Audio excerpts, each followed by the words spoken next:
Assalamualaikum warahmatullahi wabarakatuh.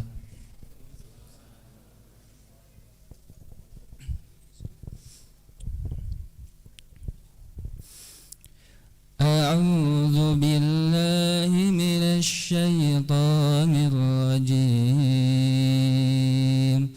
Bismillahirrahmanirrahim. Innalladzina farraqu dinahum wa kanu syi'an lasta minhum fi syai' innama amruhum ila Allah thumma yunabbi'uhum bima kanu yaf'alun. Man jaa'a bil hasanati falahu 'ashru amthaliha wa man jaa'a bis sayyi'ati fala yujza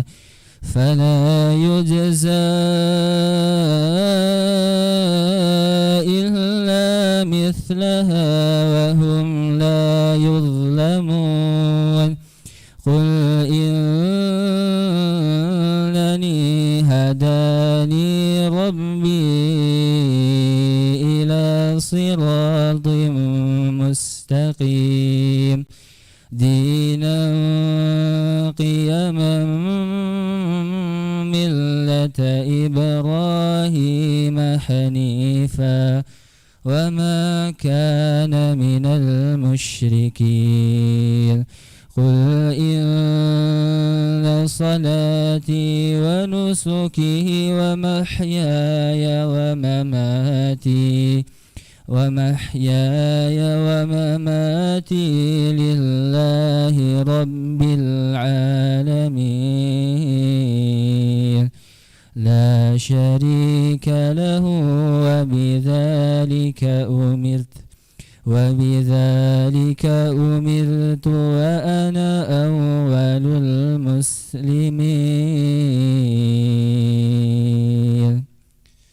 Sadaqallahul azim. Assalamualaikum warahmatullahi wabarakatuh.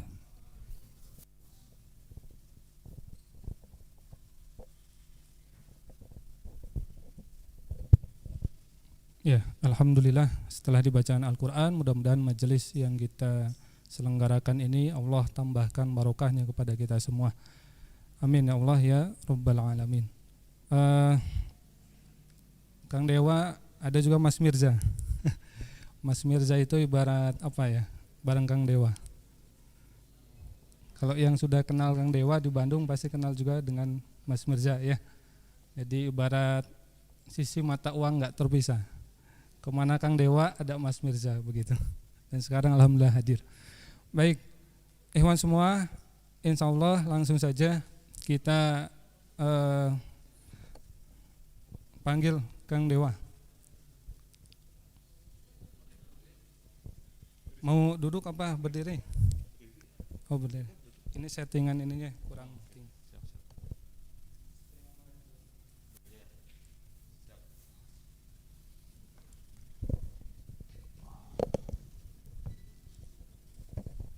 Ya, bismillahirrahmanirrahim. Assalamualaikum warahmatullahi wabarakatuh. Alhamdulillahilladzi anzala sakinata fi qulubil mu'minin liyazdadu imanan ma'a imanihim wa asyhadu an la ilaha illallah wa asyhadu anna Muhammadar Rasulullah. Allahumma shalli ala Muhammad wa ala ali Muhammad. Qala Allah ta'ala fil Qur'anil Karim, a'udzubillahi minasyaitonir rajim. Bismillahirrahmanirrahim. Wa man ahsanu qawlan mimman da'a ila Allah wa amila shalihan wa qala innani minal muslimin. Wa qala aidan fi ayatil ukhra, subhanaka la ilma lana illa ma 'allamtana innaka antal alimul hakim. Wa ma'nahu bi haqiqatil murad. Amma ba'd. Ya, alhamdulillah kawan-kawan semua di malam ini kembali bisa bertemu dengan kawan-kawan yang luar biasa, di mana ini adalah malam yang juga penuh kegiatan. Kalau kita melihat ya, saya pribadi melihat beberapa jadwal agenda kawan-kawan saya luar biasa di malam Selasa ini. Dan alhamdulillah kawan-kawan sekarang hadir di langsung di Masjid Al-Mukhlisin ini, tentu ini adalah sebuah hal yang memang perlu kita syukuri. Saya dapat kabar tadi dari kawan-kawan dekat, ada jadwal dalam pekan ini itu ke Jakarta, ada jadwal juga ke Gorontalo dan beberapa kota yang lain. Dan ternyata beberapa kawan saya itu ada yang mulai tuh kena positif ya. Lagi naik lagi kan katanya ya. Jadi tetap jaga kondisi dan kesehatannya kawan-kawan semua ya. Karena sedang lagi naik-naiknya nih Omikron ya. Orang lain udah unicorn, kita masih Omikron ya. Ya, jadi tetap jaga kesehatan dan syukuri setiap kesehatan yang sekarang kita kasih ya, yang Allah kasih ke kita, karena nggak akan kembali lah ya kesehatan itu. Oke teman-teman semua, malam ini saya diberikan amanah untuk sharing dengan kawan-kawan semua tentang sesuatu yang mungkin juga nanti akan bermanfaat buat kawan-kawan. Sekedar info mungkin ya, insya Allah ini forum namanya kita namakan dengan Muslim Entrepreneur Forum. Jadi buat teman-teman yang ada di Bandung, boleh nanti diagendakan, seperti hanya juga saya mengagendakan di kalender saya. Tiap Senin malam saya akan insya Allah akan sharing di sini ya. Kecuali minggu depan saya ada keluar kota, minggu depan lagi insya Allah saya akan sharing juga di sini. Ketika misalkan nanti saya agak hadir pun insya Allah nanti akan ada teman-teman yang lain bisa sharing dengan kawan-kawan semua. Goalnya adalah sederhana, terutama kita buat pengusaha ataupun pebisnis muslim. Betapa sering kita belajar bisnis gitu ya, tapi lupa belajar tentang bisnis yang fundamental yang memang berasal dari sebuah konsep yang luar biasa, yaitu Al-Quran gitu ya. Di luar sana kita belajar tentang ilmu penjualan, bahkan tim saya saja sekarang di Zoom lagi sharing gitu ya. Jadi ada berapa ribu orang di sana, beberapa di antaranya hadir di sini, dan juga mungkin ada yang nonton juga di YouTube gitu. Poinnya adalah sebegitu semangat kita dalam mengkaji ataupun belajar tentang ilmu penjualan, ilmu bisnis, ilmu operasional, ilmu apapun itu, tapi juga jangan sampai menyurutkan semangat kita untuk belajar tentang ilmu agama. Ya, apalagi kita ini kan hidup dalam zaman serba digital. Jangan hanya gara-gara aktivitas digital kita lupa untuk hadir dalam sebuah majelis. Ya, jadi yang awalnya tuh zoom sekarang berjumpa seperti tadi yang Kang Anton katakan gitu. Jadi monggo dari awal dari sekarang, kalau Anda punya kalender di handphonenya boleh diagendakan berulang setiap Senin malam gitu ya. Nanti juga buat teman-teman yang hadir, boleh nanti isi daftar hadirnya. Mungkin saya juga akan remind ke teman-teman yang ada di sini untuk bisa nanti hadir di Senin malamnya. Bagi teman-teman yang online yang hari ini belum hadir gitu ya, boleh nanti diagendakan juga mungkin setiap Senin malam untuk datang ke sini untuk kita ngobrol banyak. Insya Allah gak akan lebih dari jam 10. Sepakati dulu ya, Deng. Ini sampai jam berapa ya? Ini biasa, saya kan kalau ngisi sampai 12 jam gitu ya. Khawatir sampai subuh, ini bahaya. Ini kita sampai jam berapa, Kang? Maksimal jam berapa deh maksimalnya? Jam 11, nyiksa. Oke, jam 10 lah ya. Kita kalaupun misalkan nanti lebih dikit gak jadi masalah ya kawan-kawan ya. Yang ahwat yang masalah nanti pulangnya kemalaman ya. Oke, insya Allah kita standarisasi beres mungkin jam 10. Kalaupun lebih dikit insya Allah ya kita coba maklumi gitu ya. Lebih 1 jam. Ya, supaya nanti kita sama-sama punya waktu istirahat juga dan pastinya nanti dijadwalkan setiap minggu, setiap pekan gitu ya. Oke, teman-teman. Gitu ya, jadi informasi sebelum dimulai monggo diagendakan setiap Senin malam. Bagi yang online belum sempat hadir, boleh mungkin pekan depan hadir Senin malam di sini. Kita banyak sharing tentang dunia bisnis dan gimana caranya nih. Misi saya sih sederhana ya kawan-kawan. Saya cerita dulu mungkin ya. Kenapa saya sekarang masuk dalam dunia edukasi seperti bikin workshop, training, seminar. Walaupun ini direkam nggak apa-apa lah ya. Kenapa? Karena gini, di luar sana dulu waktu saya belajar dunia bisnis dan dunia digital marketing itu, saya hampir jarang menemukan sosok ataupun figur yang memang pada saat belajar bisnis ataupun belajar marketing dan sejenisnya itu adalah orang muslim. Ketika pun ada orang muslim, tapi muslimnya berideologi kapitalis, kapitalis ya. Pokoknya apapun demi duit disikat gitu. Menghalalkan segala cara gitu. Jadi gak ada yang secara pemikiran tuh ideologis. Yang kadang kalau pas workshop itu ya waktunya sholat jebret bablas ya, nanggung katanya, dengan alasan nanggung ya.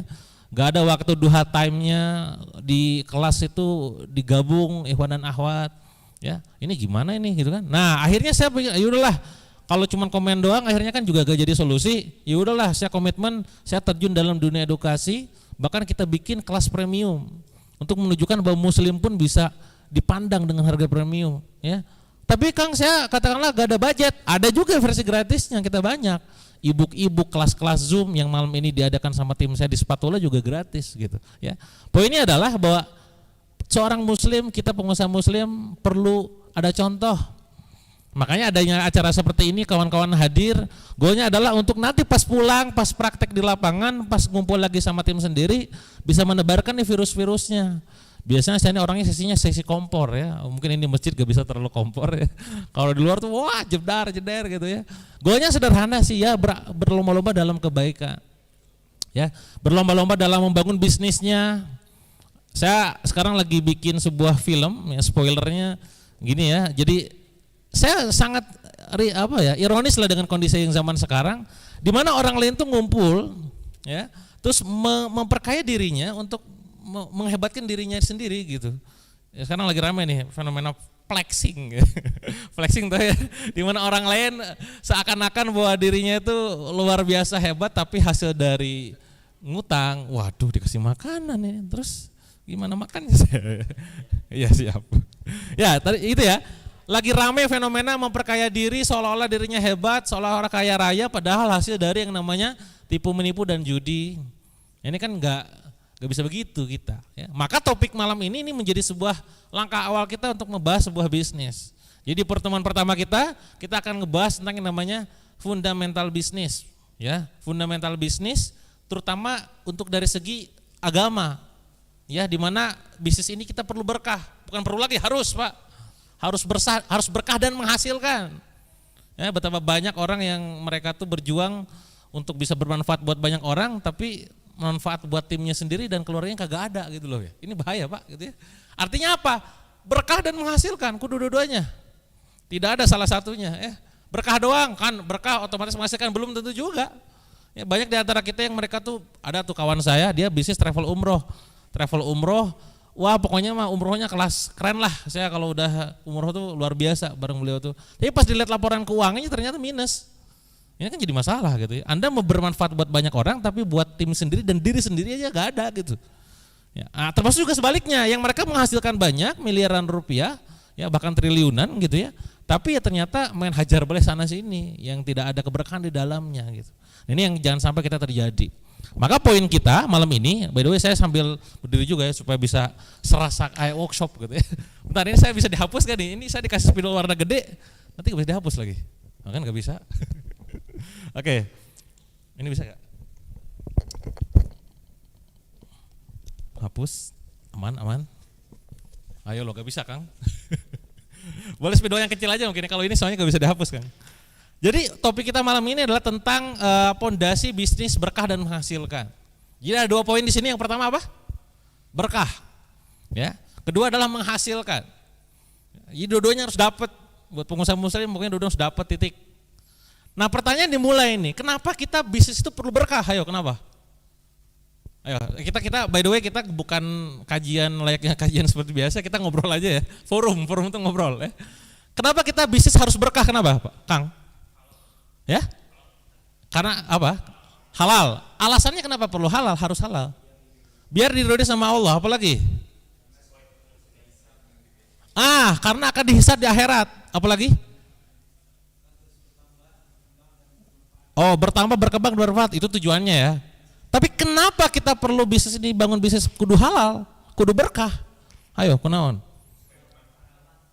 Supaya dapat bermanfaat, itu tujuannya. Nah ini kadang juga orang sering bingung ya.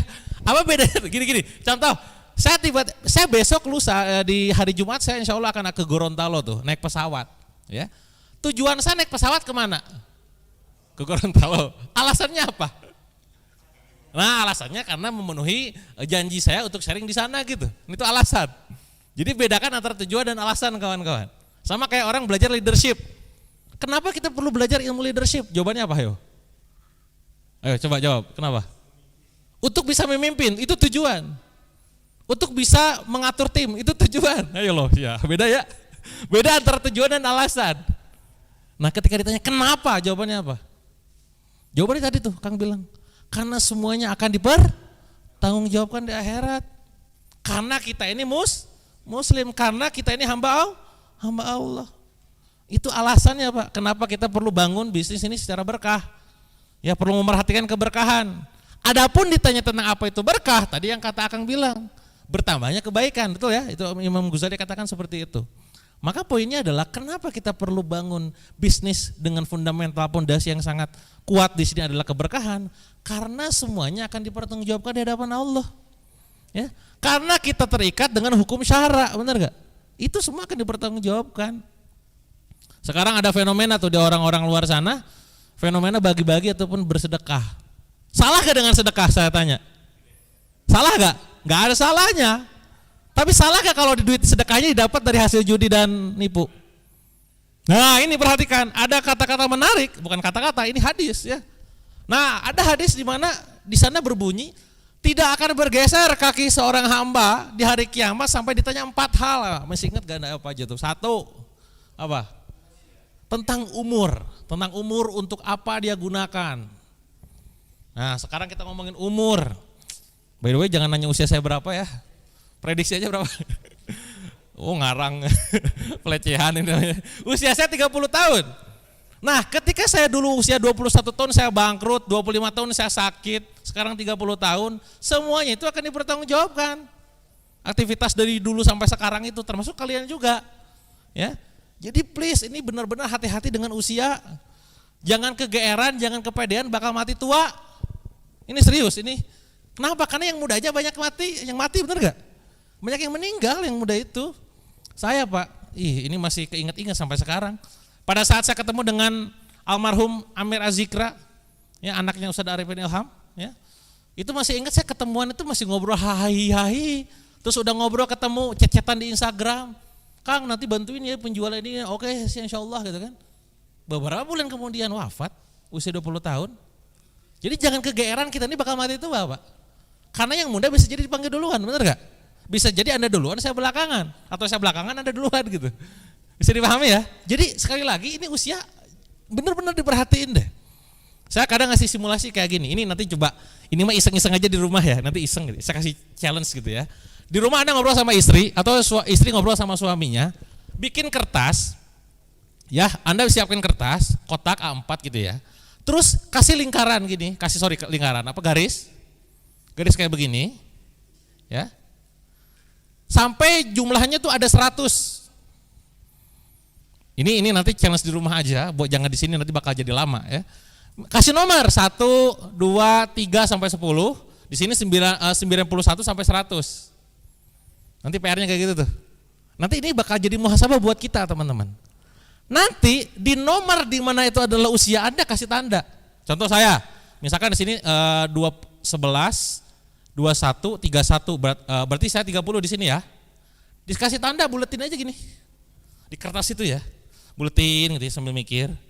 Sisa nomornya dicoret gini nih. Nih gini, coret. Di sisanya yang kosong, coba Anda kasih impian Anda di tahun itu. Contoh misalkan 31 saya pengen bangun pondok, 32 saya pengen haji, 33 saya pengen bangun masjid, 34 saya pengen hafal Quran misalkan. Misal loh ya. Nanti coba Anda challenge sama pasangan Anda gitu ya. Bagi yang udah punya pasangan, kalau yang enggak punya ya nasib ya. Tulis gitu kan. Nanti coba saya yakin, aku yakin gitu ya. Gak akan nyampe di angka 100 Anda impian Anda itu. Sebanyak-banyaknya impian Anda paling nulis di angka sampai misalkan 50 misalkan. Atau 65 misalkan. Itu yang pertama aha moment insight buat kita. Kedua adalah kalau misalkan saya usia 30 nih, misalkan ada beberapa di antara kawan-kawan yang usianya udah 50. Dibuletin di sini. Usia Rasul meninggal berapa kawan-kawan? 6? 63. Misalkan di sini 63. Ini asumsikan sama aja. Ini kan tinggal berapa kotak lagi benar gak? Ini horor Pak. Ya Allah. Ingat bentar lagi Anda mati Pak. Bisa dipahami ya, mimpi yang banyak itu bentar lagi mati. Di sini poinnya bahwa kita perlu paham, kita perlu memaknai betul usia kita sekarang. Benar-benar, makanya saya tuh kalau Mas Bija tuh saksinya punya kalender saya tuh di HP gitu kan. Setiap hari tuh isi dengan produktivitas yang sangat tinggi. Bukan kenapa-napa, karena gue pengen ngisi usia ini, umur ini menjadi produktif. Dan ingat produktif itu diukurnya bukan dari segi hasil yang memang kayak seakan-akan duit doang. Ini yang terjadi delesi ataupun distorsi makna. Makna produktivitas apa zaman sekarang? ketika ngasilin cuan, bener gak?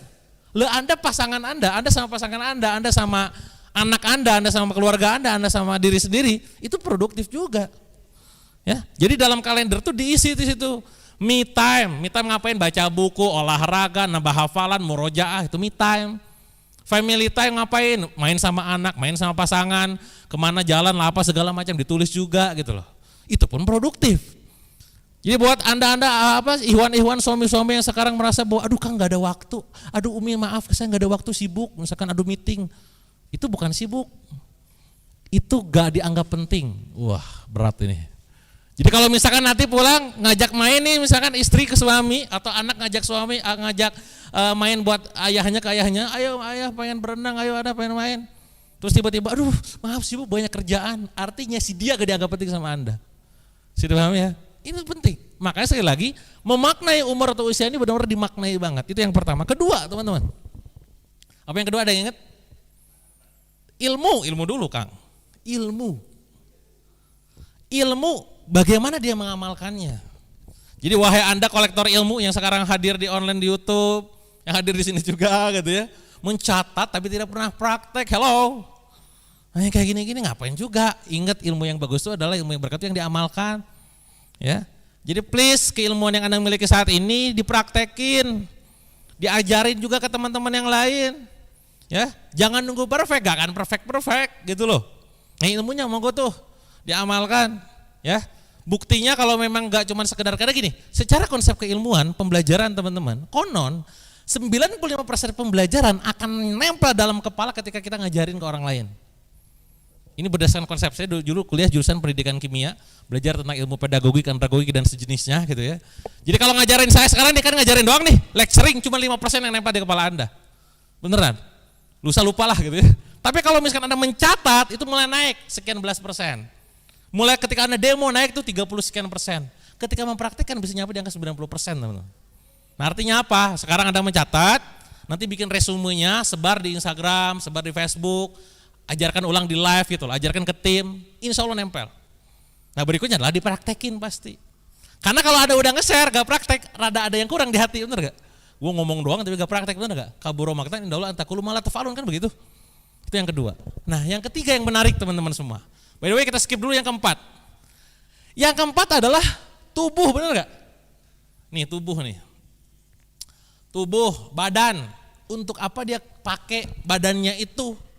Makanya kenapa Rasul itu dua hal yang memang seringkali kita terlena akannya. Pertama adalah nikmat sehat, kedua adalah nikmat waktu luang, kan itu ya. Nah sekarang Anda punya tubuh sehat, punya waktu luang banyak, ojo rebahan tok gitu kan. Jangan tiduran mulu, pakai dalam hal-hal yang baik. Nah yang menarik justru saya gak akan komentari nomor 1, 2, dan 4. Yang menarik nomor 3 teman-teman. Apa di sini? Harta. Di mana dalam hadis tersebut hartanya ditanya 2 kali. Dari mana harta tersebut didapat dan untuk apa harta tersebut dibelanjakan, betul gak? Jadi dari mana dan akan kemana?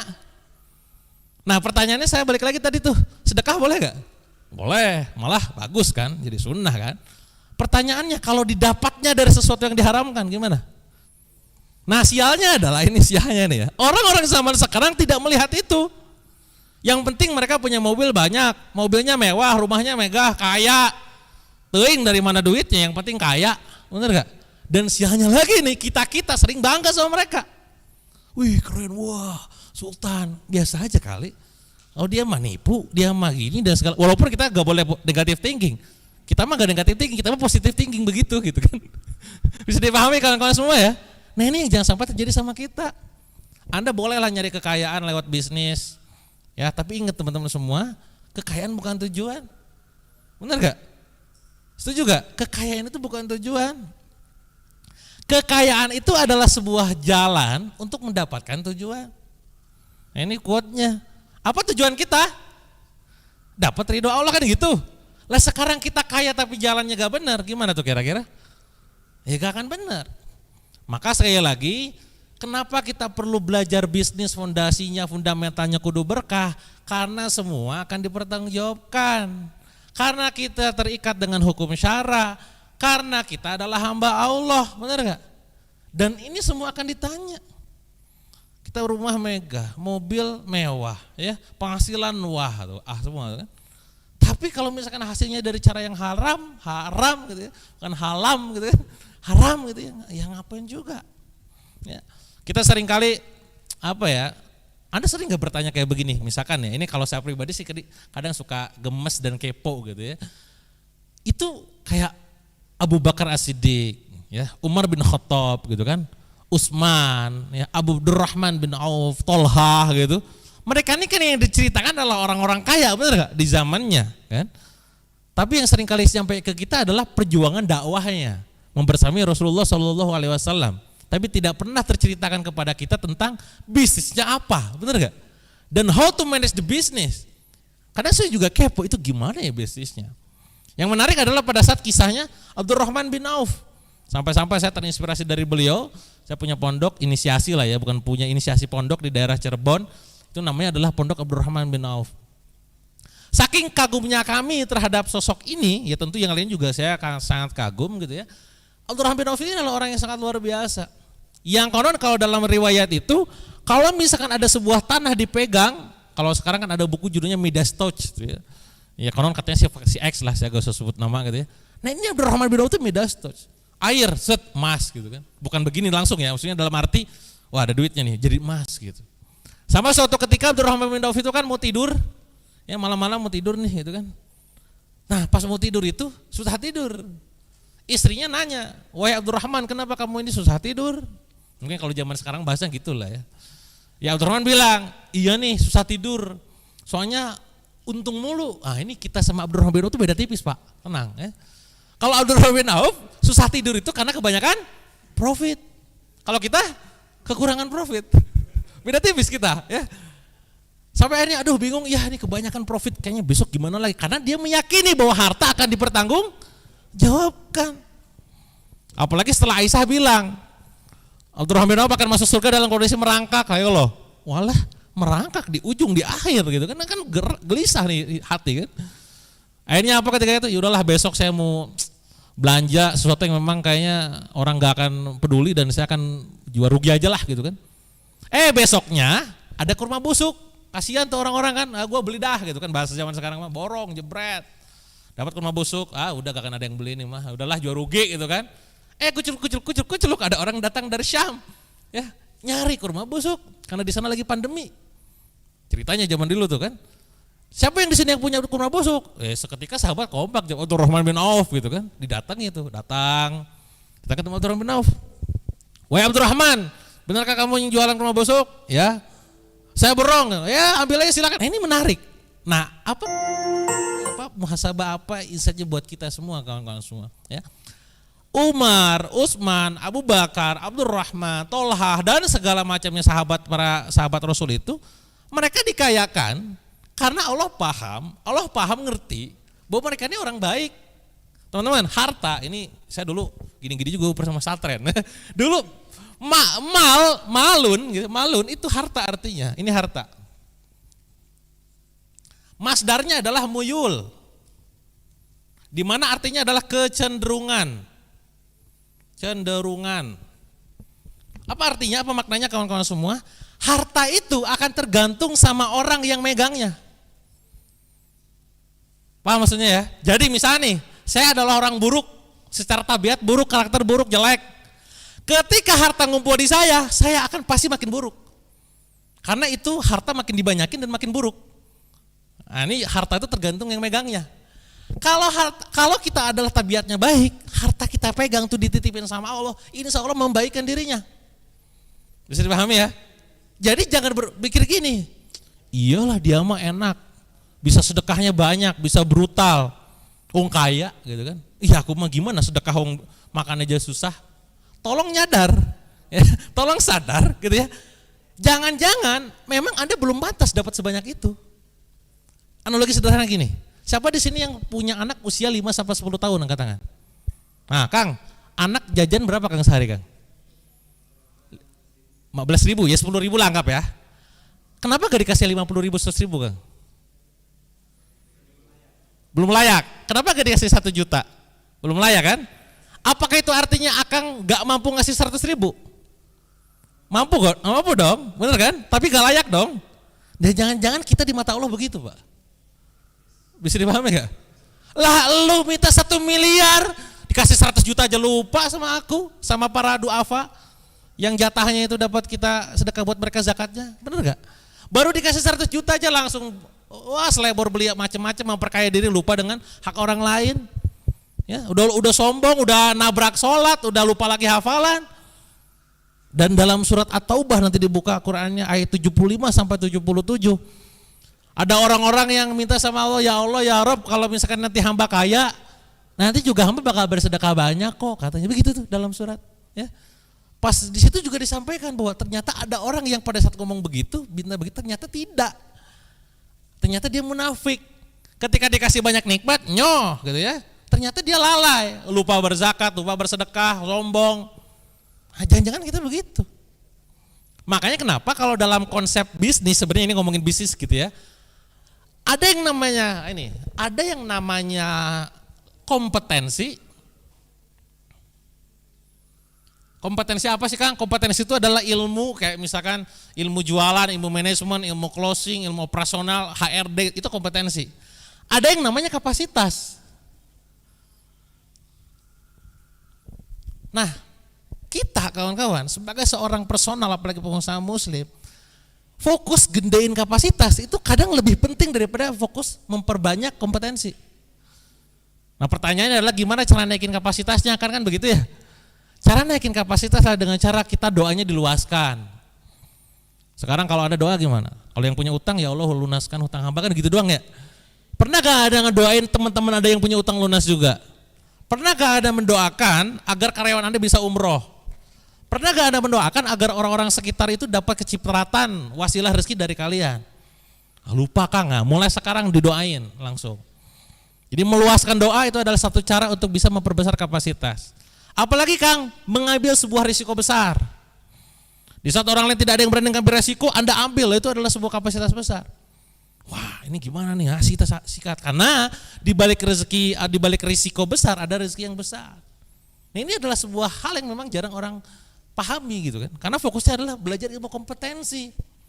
Ya, justru kapasitasnya itu dinaikin. Belajar tentang keilmuan itu naikin kapasitas.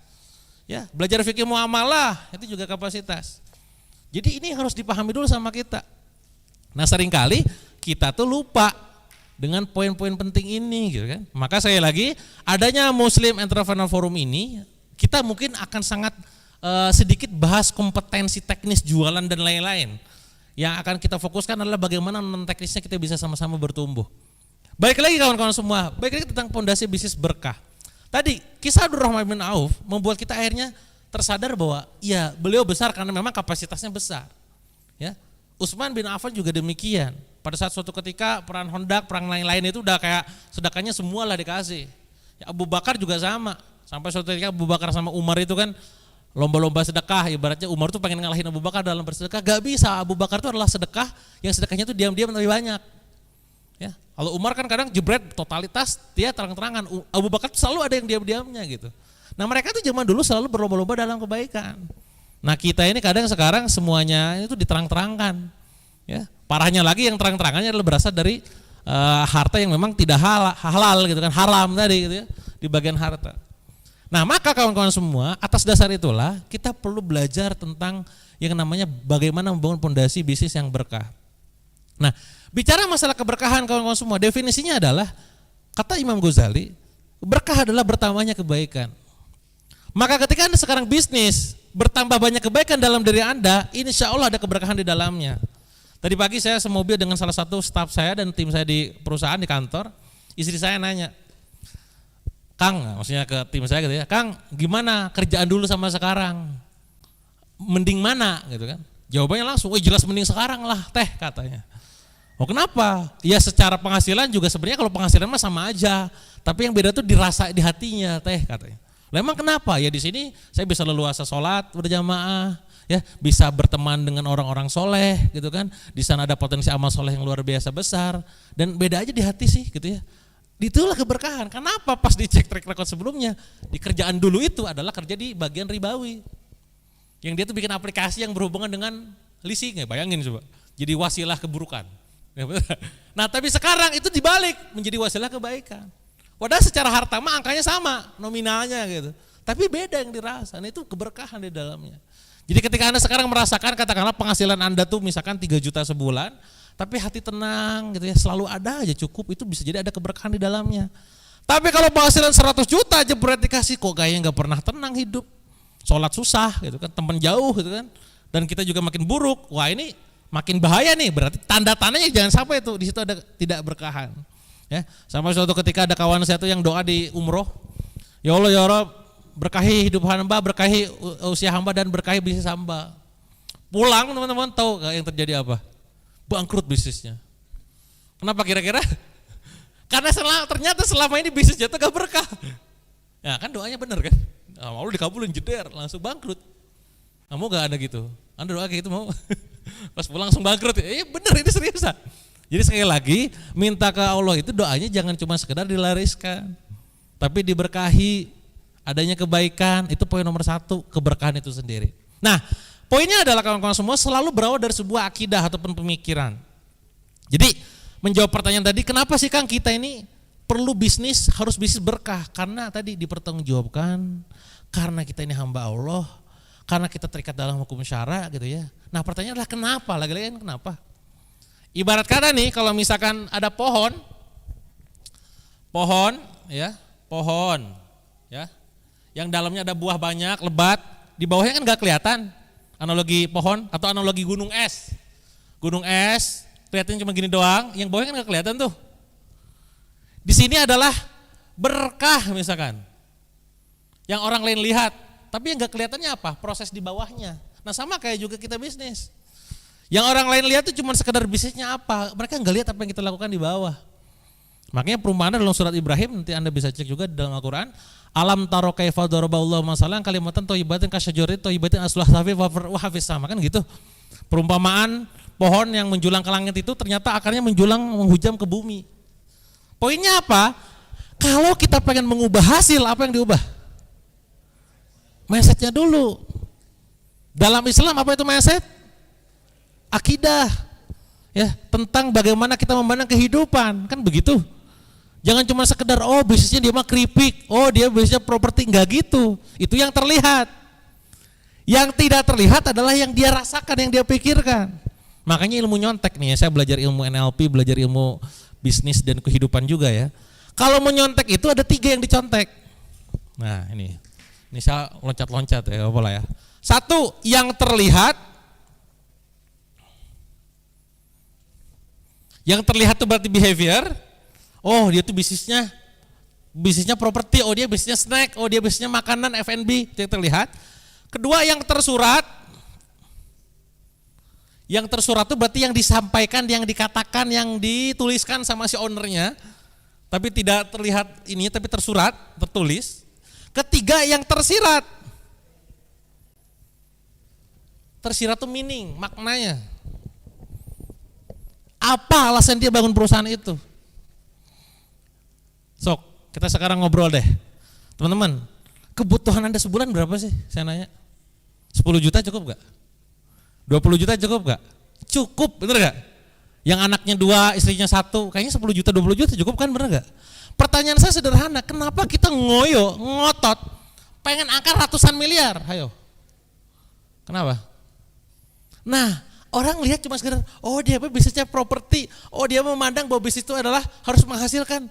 Yang tersiratnya apa? Kita harus gali.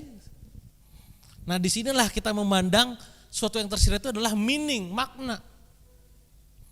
Apa makna di balik angka itu? Dan duit mah lebih dari cukup segitu juga gitu loh. Ya, ternyata dia pengen menjadi wasilah kebaikan buat banyak orang. Ternyata dia pengen membangun sebuah legasi. Ternyata dia pengen berkontribusi dalam peradaban. Ternyata dia pengen bisa berkontribusi dalam dakwah maksimal, kan begitu. Orang gak akan ngelihat itu. Yang terlihat itu adalah bisnisnya properti, bisnisnya F&B, itu gak akan pernah ngelihat. Maka kalau mau nyontek orang, contek yang lebih deep, yang tersirat. Ya, dan itu belief, itu akidah. Ya, itu ideologinya. Dalam Islam kawan-kawan semua kita mengkaji bahwa ideologi itu ada 3 setidaknya. Pertama ideologi kapitalis, tapi sosialis dulu deh, sosialis. Apa itu ideologi sosialis? Menjawab sebuah pertanyaan, dari mana kamu berasal, untuk apa kamu hidup, dan akan kemana kamu mati. Nah jawaban sosialis kawan-kawan, dari mana kamu berasal? Dari materi. Ya. Untuk apa kamu hidup? Untuk mengejar materi. Akan kemana kamu mati? Akan kembali pada materi. Gitu kan? Itu orang sosialis. Tentu kita bukan orang demikian, benar gak? Walaupun kadang beberapa orang di luar sana, bukan Anda, bukan di YouTube, bukan di sini juga, semoga gitu ya, ada yang begitu. Tipe yang kedua ideologinya adalah ideologi kapitalis. Menjawab pertanyaan adalah, dari mana kamu berasal? Dari Tuhan.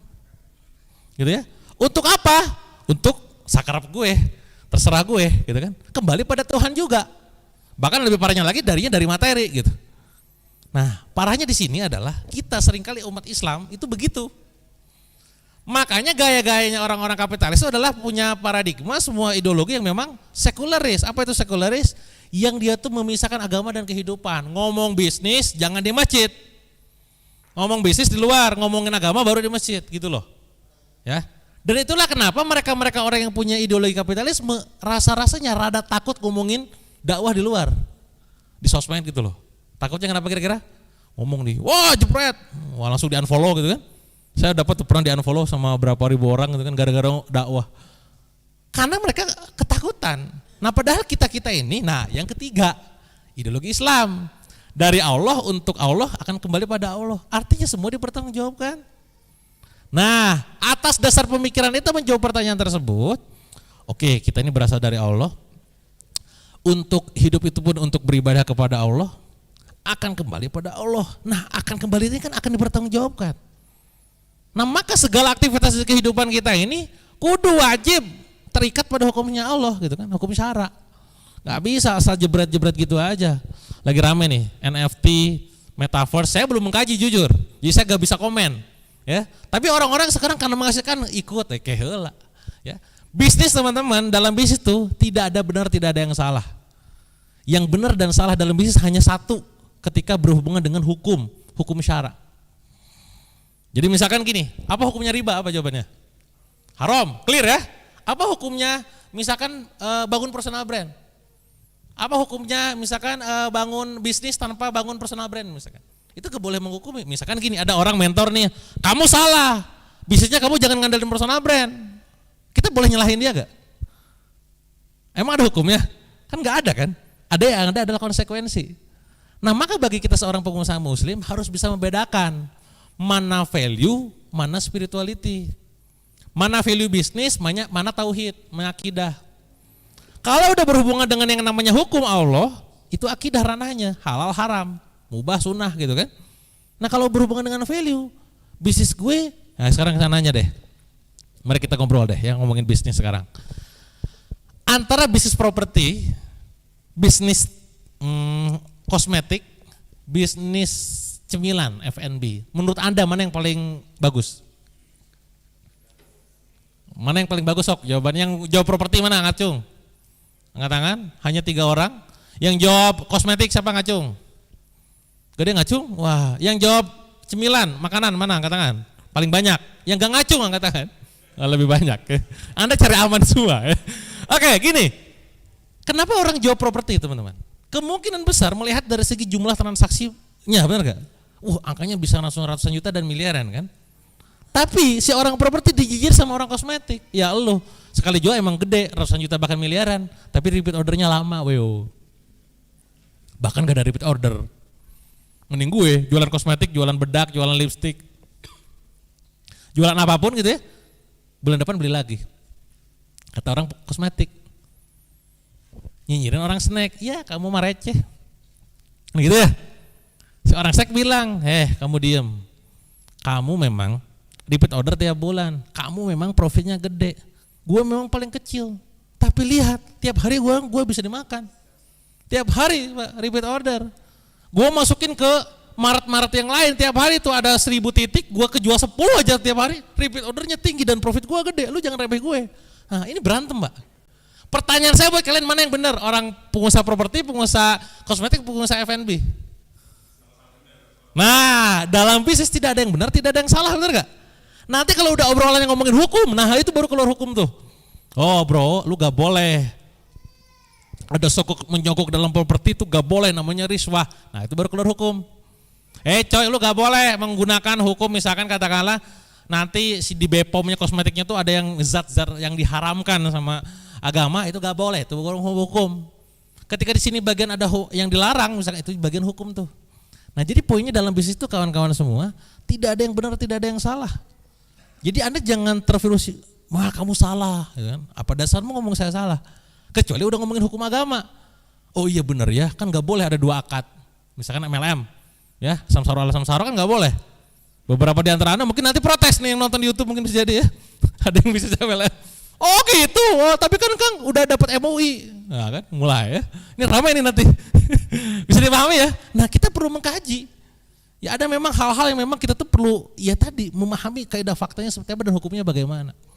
Nah maka sekali lagi keberkahan itu gak cuma dilihat dari zatnya doang, tapi bagaimana dari prosesnya. Ya prosesnya ada gak yang diharamkan sama Allah? Kalau haram ya berarti ada titik celah tidak berkahan di situ. Nah balik lagi kawan-kawan semua, dalam memandang kehidupan kita perlu menggunakan, kita harus menggunakan kaidah hukum syara. Artinya kan begitu. Nah saya melihat sebagai personal di pebisnis gitu ya, ada setidaknya 3 konsep dalam kehidupan yang perlu Anda pahami, yang perlu kita pahami dalam hidup, terutama dalam memandang sebuah bisnis. Pertama adalah konsep rezeki. Ini penting, kenapa saya bahas konsep rezeki? Karena manusia, terutama pengusaha itu tiap hari ngomongin itu omset, benar gak?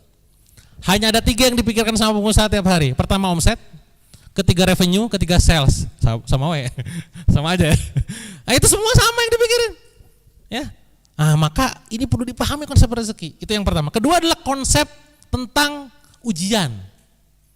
Kenapa memahami konsep ujian perlu dipahami oleh pebisnis kawan-kawan, terutama pebisnis muslim. Karena nanti akan adanya yang namanya bangkrut, benar gak? Ada ini yang ditipu kan? Nah itu perlu dipahami juga. Yang ketiga adalah konsep tentang hidup itu sendiri. Nah kita bahas satu-satu deh ya. Gini, bicara masalah konsep rezeki, saya akan tulis ya. Konsep rezeki kawan-kawan semua, ya supaya kita memahami bahwa bisnis itu yang berkata yang begini gitu kan. Nah kita bedah satu-satu nih dari sudut pandang macam-macam. Pertama konsep rezeki. Rezeki. Ternyata kawan-kawan semua, rezeki itu dalam kehidupan ini hanya ada 3. Ya, nah ini perhatikan bagaimana cara Anda memandang rezeki akan menentukan cara hidup Anda. Pertama adalah ma'akala wa syariba. Akala itu makan, pakai kaf ya, kalau pakai kof itu jadinya berbicara. Akala bukan akola, akala makan, wa syariba dan yang diminum. Dimakan dan diminum. Itu adalah rezeki. Nih, ini rezeki saya bukan?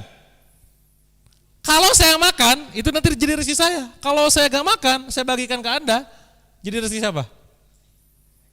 Tergantung dia makan enggak. Ya. Kalau dia makan jadi rezeki dia, gitu kan? Tapi saya ngasih jadi rezeki saya juga. Karena nanti nomor 3. Itu poin ya, itu yang pertama. Kedua, yang dipakai, yang digunakan. Contoh gini. Anda punya pakaian di rumah banyak, nah, ini terutama ahwat, ibu-ibu atau cewek gitu ya, kan banyak tuh pakaiannya kan. Ya, kalau kita makan cowok sering ngambil yang atas doang gitu ya, gak mau pusing gitu ya. Nah pakaian kita banyak, yang dipakai itu doang. Pertanyaan saya, yang lain itu rezeki kita bukan? Kalau gak dipakai? Bukan dong, bener gak? Maka bikinlah sebuah habit, nanti dari pemahaman kita atas konsep rezeki ini akan jadi sebuah to-do list. Contoh to-do listnya gini. Kalau misalkan itu pakaian itu nggak pernah dipakai, ya udah per 3 bulan kita bikin SOP bawa ke pasangan, pah gitu ya, yuk kita rombak nih, kita buka lemari kita gitu kan. Wah ternyata ini baju nggak pernah dipakai, walaupun baju baru misalkan, ya. Kan kadang kita mah, tapi sayang atuh nggak pernah, tapi sayang gitu kan, tapi kan nggak pernah dipakai. Nah ketika kita mempunyai konsep rezeki yang dipakai, maka apa yang dilakukan? Nah nanti bagian nomor 3, yang diinfakkan, yang disedekahkan. Jadi kalau misalkan ada makanan nih, daripada saya nggak habis gak dimakan, mending bagiin. Jadi rezeki saya tuh ketika saya bagiin. Jadi paham ya? Ketika saya pakai bajunya numpuk gak dipakai, mending sedekahin. Jadi rezeki lagi. Jadi gini, kemarin saya ngobrol sama kawan di Jakarta. Kita ngobrolin kawan lah, kita ngomongin kebaikan dan segala macam. Sampai suatu ketika kita ngomongin mobil. Obrolan kita ngomongin mobil gitu kan. Dan dia bilang bahwa dia tuh mobilnya banyak gitu. Lebih dari 8. Mobil lebih dari 8. Mobilnya bukan mobil harga 5 juta lagi, mobil gede semua gitu kan. Mobil mahal gitu ya. Nah, terus saya berkomentar, saya bilang, jujur kalau gue sih resah, saya bilang. Kenapa? Karena di titik saya yang memahami rezeki ini gitu kan. Ketika mobil ada 8, yang dipakai cuma 1 atau 2, yang 6 gimana nasibnya? Bukan rezeki saya, benar gak? Kan jadi percuma kan? Atau rumah deh, rumah. Walaupun kita niatnya investasi misalkan ya. Rumah kita 10, yang dipakai 1. Yang 9 ngapa itu posisinya? Gak jadi rezeki. Maka supaya jadi rezeki gimana? Dibagiin, diinvestasiin, dijadiin sebagai wakaf gitu kan? Dipakai, jadiin pondok, tahfidz dan segala macam kan gitu. Sama kayak tabungan. Di handphone kita nih, di tabungan. Rekening. Ada saldo 10M misalnya ya. Ada saldo 10M. Sedangkan Anda kepake tiap bulan cuma diangkat 20 juta. 10M sisanya duit Anda, rezeki Anda bukan? Hah? Kalau konsep ini kan bukan, bener gak? Jadi saldo tabungan, jadi tidak ada tuh rezeki yang keempat yang dikoleksi misalkan. Ada gak gitu? Kagak ada. Koleksi handphone, koleksi motor, mobil, rumah, duit di tabungan tidak ada. Makanya konsep dalam Islam itu kalau punya duit banyak diputerin, lihat Utsman bin Affan. Sepertiga dipakai, sepertiga diinvestasiin ulang, sepertiga disedekahin. Duit itu muter. Nah ketika saya ditanya sama teman follower di Instagram, Kang main saham enggak? Kang main ini enggak? Main kripto enggak? Segala macam. Selain ngomongin hukumnya gitu ya. Kedua adalah, gue kalau punya duit, gue mending main di sektor real. Kenapa kira-kira? Agar bisa menggerakkan roda kehidupan, benar enggak? Daripada cuma main angka-angka doang, bit gitu. Kan gak ada kehidupan. Nah, pemahaman kita terhadap rezeki ini akan mengubah cara kita hidup. Benar gak? Jadi kalau dalam misalkan berpakaian, kalau banyak ya gue gak pakai, jadi udahlah segitu aja. Mobil ntar gue beli nih, gak pakai kan nanti kalau gak dipakai ngapain? Gue lah cukup 2 aja deh, 1 saya 1 istri misalkan. Motor cukuplah 1 aja misalkan. Kan ada orang yang mengoleksi, kenapa kira ngoleksi? Alasannya hobi. Pertanyaan saya, hobi ada di mana? Nah, makanya sampai suatu ketika kita punya sebuah level hidup, level kehidupan, fase kehidupan gitu ya. Fase 1 adalah mengejar yang namanya money, duit. Fase 2 hanya sekedar memikirkan yang namanya hobi. Tapi hobi itu juga akan dipertanggungjawabkan. Makanya dalam hidup, dalam bisnis, beda antara hak milik dan hak pakai kan gitu ya. Mana yang rezeki kita? Hak milik atau hak pakai? Hak pakai. Ya, Anda punya mobil, tapi yang pakai mobilnya supir Anda terus, rezekinya siapa? Rezekinya supir. Maka untuk bisa menikmati tidak harus memiliki, itu konsep rezeki. Benar gak? Nah ini poin. Nah maka sekali lagi, cara kita memandang rezeki ini, konsep rezeki ini dalam bisnis akan mengubah cara kita bisnis, cara kita hidup. Tidak ada lagi yang namanya ngoleksi. Lagi-lagi tidak bisa menghakimi benar tidak salah. Ya, jam dikoleksi misalkan ada 10, mereknya X tertentu, banyak gitu kan. Tapi kan investasi Kang, ya monggo. Dan lagi-lagi bicara masalah umur.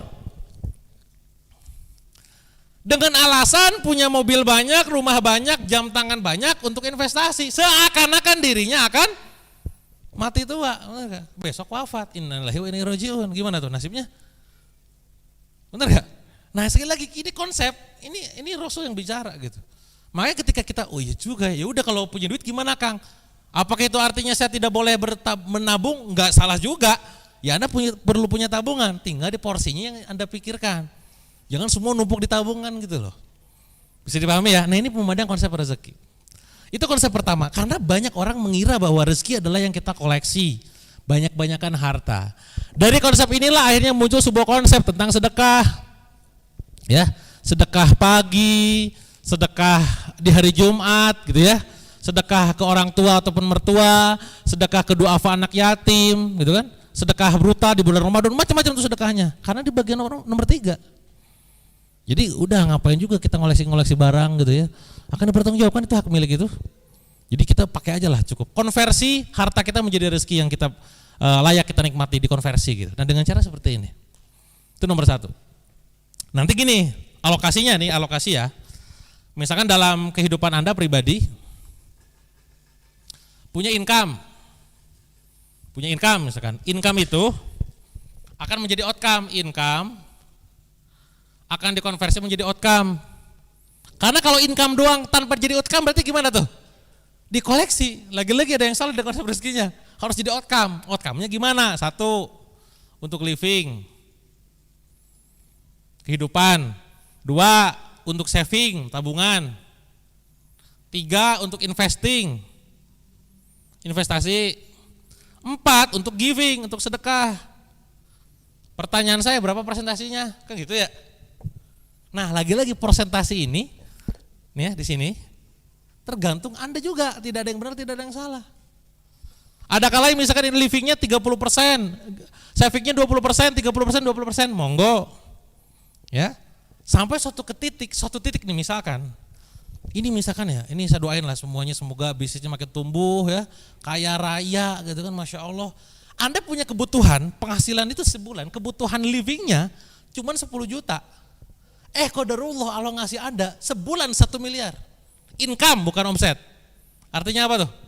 Ngitungnya kan gini tuh. Ini kita mulai ngomongin bisnis ya. Pada saat kita ngomongin income, ada beberapa step yang akan Anda lewati. Income nih, income. Sebelum income apa dulu? Profit, benar gak? Sebelum profit apa dulu? Omset. Sebelum omset apa lagi? Prospek atau leads, benar gak? Sebelum prospek, traffic, kan gitu ya. Nah, sekarang Anda pengen income, misalkan sebulan 1M dikasih sama Allah nih, 1M. Sementara living Anda itu cuma 10 juta. Lah sisanya buat apa? Saya nanya, 990 juta. Ketika ini konsep rezeki, konsepnya adalah dikoleksi, apa yang akan terjadi tuh dengan duit 990 juta? Beli mobil 800 juta, jebret. Beli jam 20 juta, jebret. Bener gak? Tapi kalau konsepnya, oke, gini aman. Ya Allah terima kasih banyak Engkau memberikan hamba rezeki berupa harta 1 miliar. Nah ngomong nih janji, saya cuma pakai misalkan 5%. Untuk saving saya cukup 15%. Di titik ini nanti bakal ada debat tuh sama mertua, sama orang tua, sama pasangan. Oh gimana ini gak punya asuransi, gimana sih gak punya tabungan? Karena Anda punya keyakinan bahwa ketika Anda givingnya besar, Allah yang akan nolong Anda. Dari cara apapun. Sudah paham ya? Maka tetap tapi punya tabungan ya, jangan sampai gak ada nih. Ini hati-hati buat Iwan terutama ya. 15%. Investing berapa di sini? Misalkan 30%. Nah di sini ya baru kita mainkan 50%. Ekstrim itu yang. Atau misalkan terlalu ekstrim kan, udah di sini 30%, di sininya misalkan sebaliknya 50%. Investingnya puterin terus. Nah maka gaya hidup akan tetap sederhana. Benar gak? Hidup sederhana. Ada kah Anda mungkin pernah nonton film Omar ya tuh ya? Ada gak? Misalkan kan Abdurrahman bin Auf itu kayaknya Masya Allah. Umar itu kan kayaknya Masya Allah, benar gak? Usman kayaknya, tapi dia pas di situ misalkan pakai Lamborghini gitu-gini. Ada gak? Kagak ada, benar gak? Gak ada, hidupnya sederhana. Bahkan ya bajunya gak biasa. Sampai suatu titik dia sadar bahwa semuanya kita sadar bahwa ujungnya tuh kita kain kafan, benar gak? Kain kafan gitu ujungnya. Tadi pagi saya tanya ke salah satu tetangga, istrinya ada yang meninggal gitu kan, lihat ya ujungnya begitu kita nanti, the next kita coming soon begitu. Lah kapain kita baju harga 50 juta, mobil harga 1, sekian miliar, betul enggak? Ini makanya pemaknaan kita terhadap rezeki ini akan mempengaruhi kehidupan dan bisnis. Itu konsep rezeki, dikasih sama Allah 100 juta, sok bagaimana cara Anda menghabiskan itu duit? Ya, nah monggo pastikan tuh ujian tuh. Jadi jangan kira ujian itu berupa kekurangan saja, ke lapangan pun ujian. Ujian tentang bagaimana Anda komitmen untuk tetap jadi orang yang rendah hati, dermawan, kan begitu. Nah itu konsep tentang rezeki. Itu pondasinya. Ya. Kedua teman-teman semua, yang ingin saya sampaikan di sini adalah tentang konsep ujian. Nah ini menarik. Kenapa konsep ujian perlu saya sampaikan di bagian ngebahas tentang pondasi bisnis berkah gitu ya. Karena kita seringkali jatuh ya dan seringkali putus asa setelah diuji, saat diuji. Padahal yang namanya hidup itu pasti diuji, benar gak? Hidup pasti diuji Pak. Ya, hidup sendiri itu ujian. Ya, jadi kalau misalkan saya dulu pernah kuliah, gini-gini gue pernah kuliah juga ya walaupun gak lulus gitu ya, di UPI Bandung, daerah Bandung sana, jurusan pendidikan kimia. Ada yang satu universitas bareng saya, ya, UPI. Universitas padahal IKIP ya. Jurusan pendidikan kimia, jadi CA3COH, NaCl gitu-gitulah kerjaannya gitu ya. Nah, suatu ketika saya kuliah itu jurusan kimia fisika. Geus kimia fisika. Kabayang geus kimia hese gitu kan, fisika gitu kan. Di kelas kita ngumpul mahasiswa teman-teman. Dosen datang kuculuk-kuculuk bawa kertas. Assalamualaikum gitu kan. Bagiin, tolong bagikan. Lah kita mahasiswa ngahuleng, ngahuleng. Hah, ya kan? Lihat soal, alah sia. Iya emang, emang ulangan, emang ujian. Gak tahu gitu kan. Yo silakan kerjakan, kasih waktu 60 menit katanya. Wow, oke, kerjain. Lah saya dari dulu emang orangnya tengil gitu kan. Sering jatuhin mental orang, duduk paling depan. Wah, itu doang gitu kan. Padahal gak bisa gue juga gitu kan. Pas 30 menit setelah selesai, sebelum selesai saya berdiri. Oke, kiri kumpulin aja. Wih gila si Dewa luar biasa. Saya sarua gitu kan, ya kumpulkan, udah bingung gitu kan. Kumpulin. Seminggu kemudian, 2 minggu kemudian ada di mading. Lihat nilai kimia fisika kelas kimia A gitu kan. Masa kimia A tuh masuk nilainya A, B, C. Nyari DWK Prayoga. Oh ada C, alhamdulillah lulus ya. Walaupun C. Minimal gara remedial ya, C gitu kan. Nah parahnya adalah semua kawan-kawan saya yang lain itu banyakan D sama E. D, gak lulus kan berarti kan. Nah sampai suatu ketika pas pembelajarannya lagi, mata kuliahnya, datang dosen. Si mahasiswa ngacung, seorang mahasiswa kawan saya. Pak, mau nanya Pak, ya gimana? Kemarin itu kan kita tiba-tiba ujian Pak ya gitu kan. Saya ngelihat pertama Pak, protes saya secara pribadi, Bapak ngasih ujian itu dadakan. Gak ada pemberitahuan terlebih dahulu katanya. Jadi kita gak ada yang siap, makanya saya, si ini, semua E. Itu yang pertama. Kedua, saya lihat soalnya Pak. Wow. Itu Pak, ini correct me if I wrong gitu kan. Kayaknya Bapak gak pernah jelasin di kelas gitu kan. Jadi kita pada gak bisa. Kata temannya, iya Pak kita juga gak bisa. Tahu gak jawaban si dosen apa teman-teman?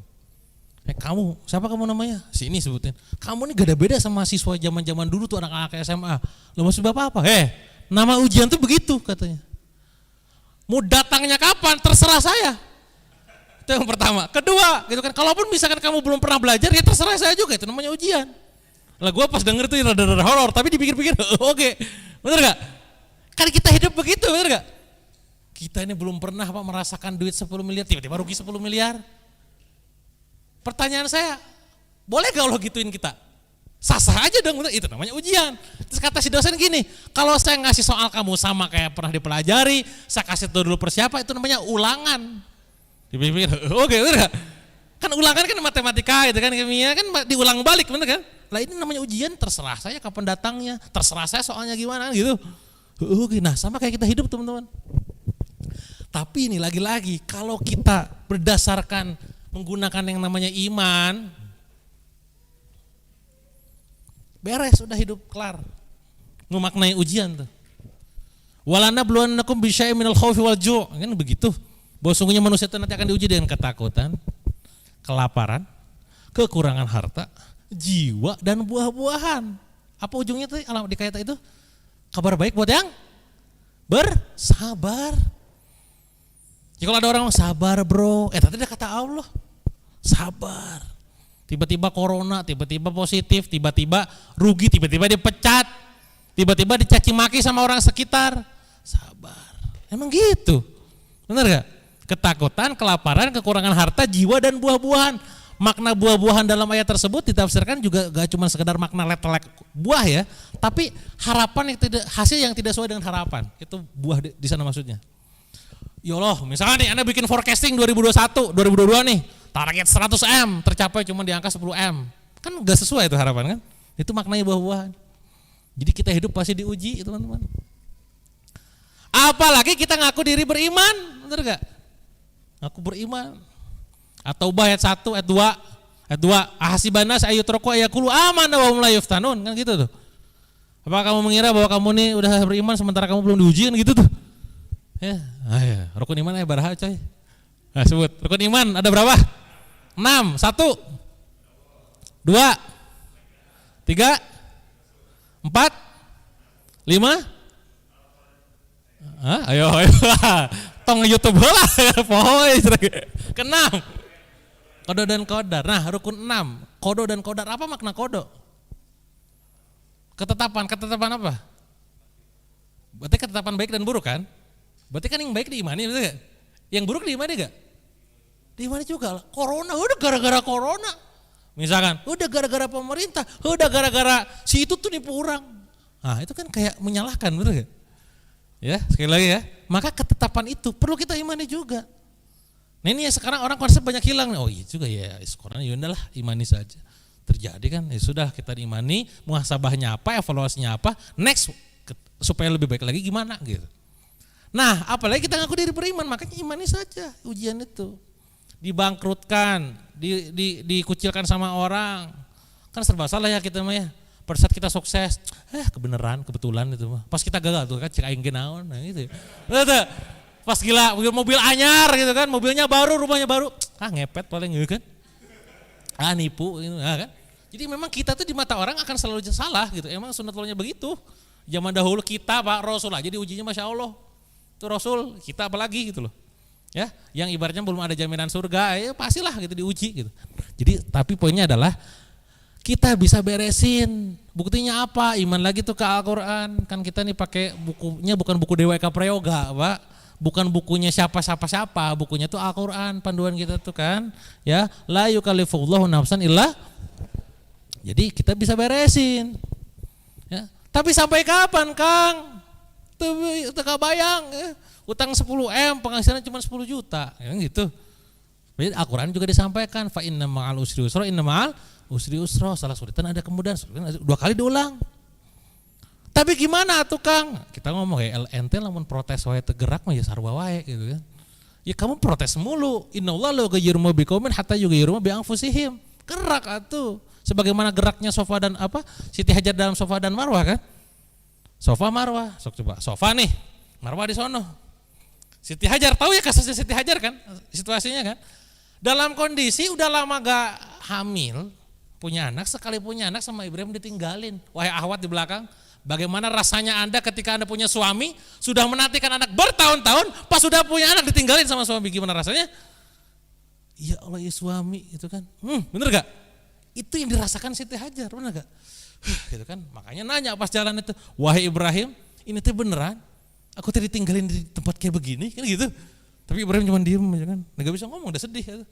Wahai Ibrahim ini seriusan kayak begini? Diem. Sampai akhirnya dia nanya lagi, wahai Ibrahim ini beneran? Apakah ini perintah dari Allah? Iya perintah dari Allah. Dan lihat responnya Siti Hajar. Oh kalau ini adalah perintah Allah, akan saya ladenin, lakonin, gitu kan? Dilakonin. Anak sama Ismail kecil, suami tinggalin kan. Nah bayangin Anda sebagai awat ya, ditinggalin tuh sendirian. Cerik meweknya, ya lah kumaha gimana ini kan jalan haus lapar gitu. Ditinggalin lah Ismail bolak-balik Safa Marwah. Berapa kali? 7 kali. Berarti berakhir di mana? Ayo, yang pernah umroh. Safa atau Marwah? Di Marwah tuh coy. Berakhir di Marwah tuh kan. Nah, ketika misalkan 7 kali, Pak, bayangin 7 kali. Ini tolong jadi potong ya, rekamannya bisa viral kayak nanti kawan saya tuh, Ustazah ya. Bayangin teman-teman semua, bayangin ya. Konon katanya Einstein itu bilang, hanya orang gila yang melakukan hal yang sama, tapi hasil berbeda. Lah ini Siti Hajar 7 kali Pak. Secara logika manusia, coy lu ngapain bolak-balik 7 kali, kan udah jelas gak ada makanan, gak ada minuman, bener gak? Tapi apa yang dilakukan Siti Hajar? Lewatin jalanin karena dengan penuh keimanan yang penting jalan. Dan luar biasanya ini muncratnya air di mana? Di Safa atau di Marwah? Di kaki Ismail, benar gak? Coba ahwat Anda bayangkan nyohok itu tadi aing cicing, bener tuh. Nyohok itu mah geus tadi kieu ya Allah ya Rabbi turunkan air di sini. Kan gak usah gerak, bener gak? Anda sekarang ketemu ada punya utang datang ke sini, utang 1M ya Allah berat. Tiba-tiba ada peluang tuh jualan snack, jualan cemilan jadi reseller, penghasilan baraha, yang potensi 5 juta irah beresnya. Benar tak? Sok ngitung lah, sama kayak saya waktu ngitung. Mana video saya? Ini ya, ngitung saya waktu itu. Ini perhatikan, ini kalau kita pengennya lagi-lagi kalau ngitungnya cuma pakai logika, gak kelar. Utang saya 7,7M teman-teman waktu itu. usia 21 tahun. Ya. Saya asumsikan penghasilan saya 10 juta per bulan. Asumsikan KB jangan hutang. Berarti setahun beres berapa tuh? Kali 12 bulan. Sama dengan 120 juta ya. 7,7 M dibagi 120 juta sama dengan berapa? Hitung percayalah 64 tahun. Bener gak? Tambah usia saya berapa? 2 hiji sama dengan 85. Pira ku aing hirup dengan beresin hutang batur. Bisa dipahami ya? Tapi Allah sangat sayang sama saya. Usia 27 udah selesai. Bisa dipahami ya? Pertanyaan saya waktu itu masuk akal enggak? Kagak, jualan ceker pedas, jualan kiripik, akhirnya jualan pecah telur, pecah telur 2 minggu saem, gitu kan? Dulu ya Allah numpuk Pak, gitu kan? Tapi kan orang lihat sekarangnya doang, bener gak? Nah, memaknai konsep hidup ujian ini, ya sudah jalani saja, tenang aja. Gimana nih Kang? Udah, yang penting kita jalan, hadir di kajian. Dan di sini gak bagi-bagi duit, kagak ada bagi-bagi duit, gitu kan?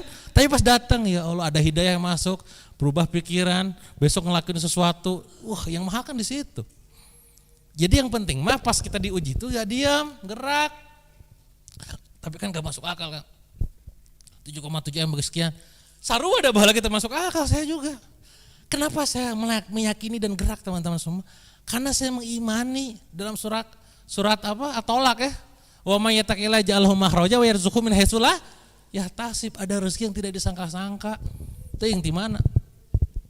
Gimana Kang supaya menarik rezeki yang tidak disangka-sangka? Guru saya bilang, banyak bantu orang katanya. Sok coba logikain ya.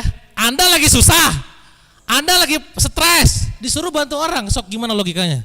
Antum yang stres, udah gak? Anda ini lagi susah disuruh sedekah, kan gak masuk akal, benar gak?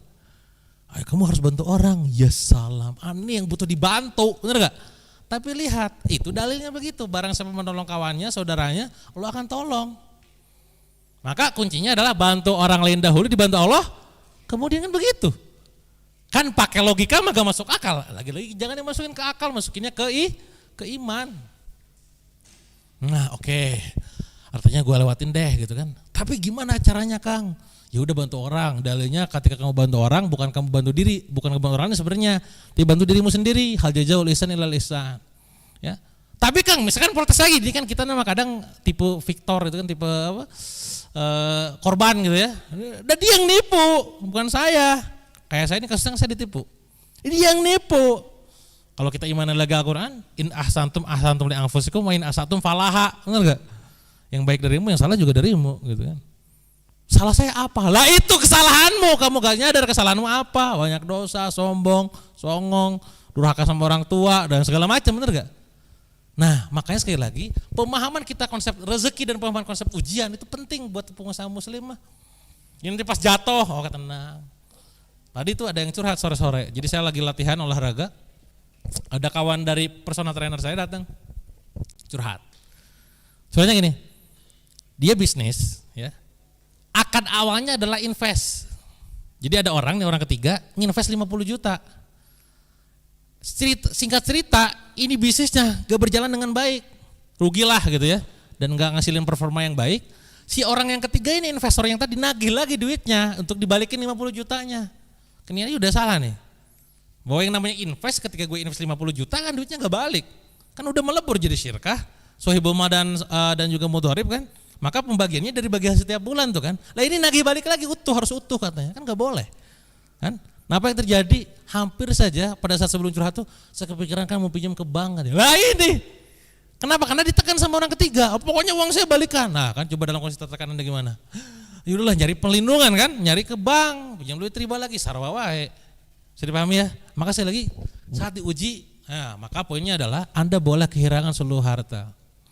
Anda boleh kehilangan seluruh jabatan. Anda boleh kehilangan seluruh penghasilan Anda. Satu yang gak boleh hilang apa itu? Keimanan kita sama Allah. Sesulit apapun itu jangan sampai kehilangan iman. Separah apapun kondisinya jangan sampai kita nekat untuk melakukan sesuatu yang memang yang memang tidak dibolehkan oleh Allah gitu. Termasuk ngambil riba dan segala macam. Itu yang kedua. Konsep rezeki beres, konsep ujian beres. Yang ketiga, konsep hidup itu sendiri. Teman-teman kita sadar, sama-sama tahu namanya hidup itu kita untuk ngapain? Satu, untuk ibadah. Wa ma khalaqtul jinna wal insa illa liya'budun, kan gitu. Kedua, untuk jadi khalifah, ya, ini jailun fil ardi khalifah. Ketiga, untuk dakwah. Ya, dari mulai kuntum khairu ummatin ukhrijat linnas gitu kan. Dari mulai lain-lain dalilnya banyak. Wa man ahsanu qawlan mimman da'a ilallah wa man ahsanu qawlan minal muslimin, kan begitu. Nah, ketika kita memahami bahwa hidup itu untuk ibadah, jadi khalifah dan juga berdakwah, kita perlu gak takut kehilangan follower? Kita takut gak perlu takut kehilangan customer? Gak perlu takut, ngapain? Karena konsepnya adalah bisnis adalah pilihan, dakwah adalah kewajiban. Mereka yang sekarang dibalik jebret seolah-olah bisnis kewajiban, dakwah adalah pilihan, itu yang tervirusi virus-virus kapitalis. Sudah dipahami ya? Nah, sekarang kita masuk nih ke poinnya. Tadi kan udah jelas nih, keberkahan itu adalah bertambahnya kebaikan, keberkahan ketika kita melakukan bisnis yang sesuai dengan hukum Allah, ya, dengan atas dasar pondasinya, memahami hukum-hukumnya, konsep-konsepnya, kan gitu. Nah, sekarang bagaimana bisnis yang menghasilkan itu? Menghasilkan apa di sini, teman-teman? Menghasilkan apa? Menghasilkan apa poinnya di sini? Jelas, menghasilkannya adalah menghasilkan profit. Jadi teman-teman, bisnis yang bagus adalah bisnis yang satu profitable. Ya, jadi profitable itu adalah yang menghasilkan keuntungan. Ya, yang kedua adalah yang scalable, yang bisa di scale up. Yang awalnya cuma 10 juta naik 100 juta, naik 1M, naik 1M, 10M, 100M, 1 triliun misalkan. Ya, yang ketiga adalah yang sustainable. Ini adalah seideal-idealnya bisnis. Jadi nih ya, Kang, salah Kang, bisnis itu harus halal, berkah, itu bukan pilihan. Jadi sekali lagi saya kalau di workshop tuh ya, saya cerita tuh ya, bahwa jangan gak usah mencantumkan halal dan berkah dalam sebuah kriteria, karena itu adalah sebuah kepastian, keharusan. Nah di sini nih buat muslimah udah pasti halal, berkah, itu mah wajib, titik. Nah adapun ini nih, itu pilihan. Bisa dipahami ya? Jadi ini mah kewajiban, ini pilihan. Nah kalau Anda nanya saya mana pilihan bisnis yang bagus itu, yang ini. Tapi kalau ini mah harus. No comment, di sini udah jelas gitu loh. Jadi gak boleh nabrak-nabrak gitu kan. Nah jangan sampai dibalik-balikin ya. Bahwa yang penting profitable tapi nyogok. Yang penting scalable tapi nabrak-nabrak waktu sholat. Tapi nipu-nipu kan gak boleh. Ini jadi panduan nih. Ini namanya akidah tauhid, ini namanya value. Ini akidah. Ini namanya value bisnis. Nah pertanyaannya adalah bisnis yang menghasilkannya gimana yang kayak begini, tapi boleh salah satunya saja. Jadi gini, misalkan ada bisnis yang cuma sekedar profitable, tapi enggak scalable, enggak sustainable, monggo. Salah gak kira-kira? Boleh gak kita nyalahin? Enggak boleh, terserah dia. Contoh apa contoh? Tadi tuh status saya terbaru tuh di Instagram. Ada yang baca gak? Sharing dari kawan. Ada orang gitu kan bikin status, terus cerita di situ, boleh dilihat di Instagram feed saya tuh ya. Dia jualan green tea gitu kan, minuman 6.500, profit pabrik 700, profitnya tempat tokonya 1.500, profitnya tukang parkir 2.000 katanya. Jadi mana yang kaya? Tukang parkir ya. Dia lihat di Instagram feed saya tuh iseng, gokil juga gue bilang. Nah ini statusnya ya. Saya baca deh, ke Indomaret ya sebut mereka. Ke Indomaret beli new green tea 6.500, profit pabrik 1.500, profit Indomaret 700, profit tukang parkir 2.000. Jadi mana yang paling profitable?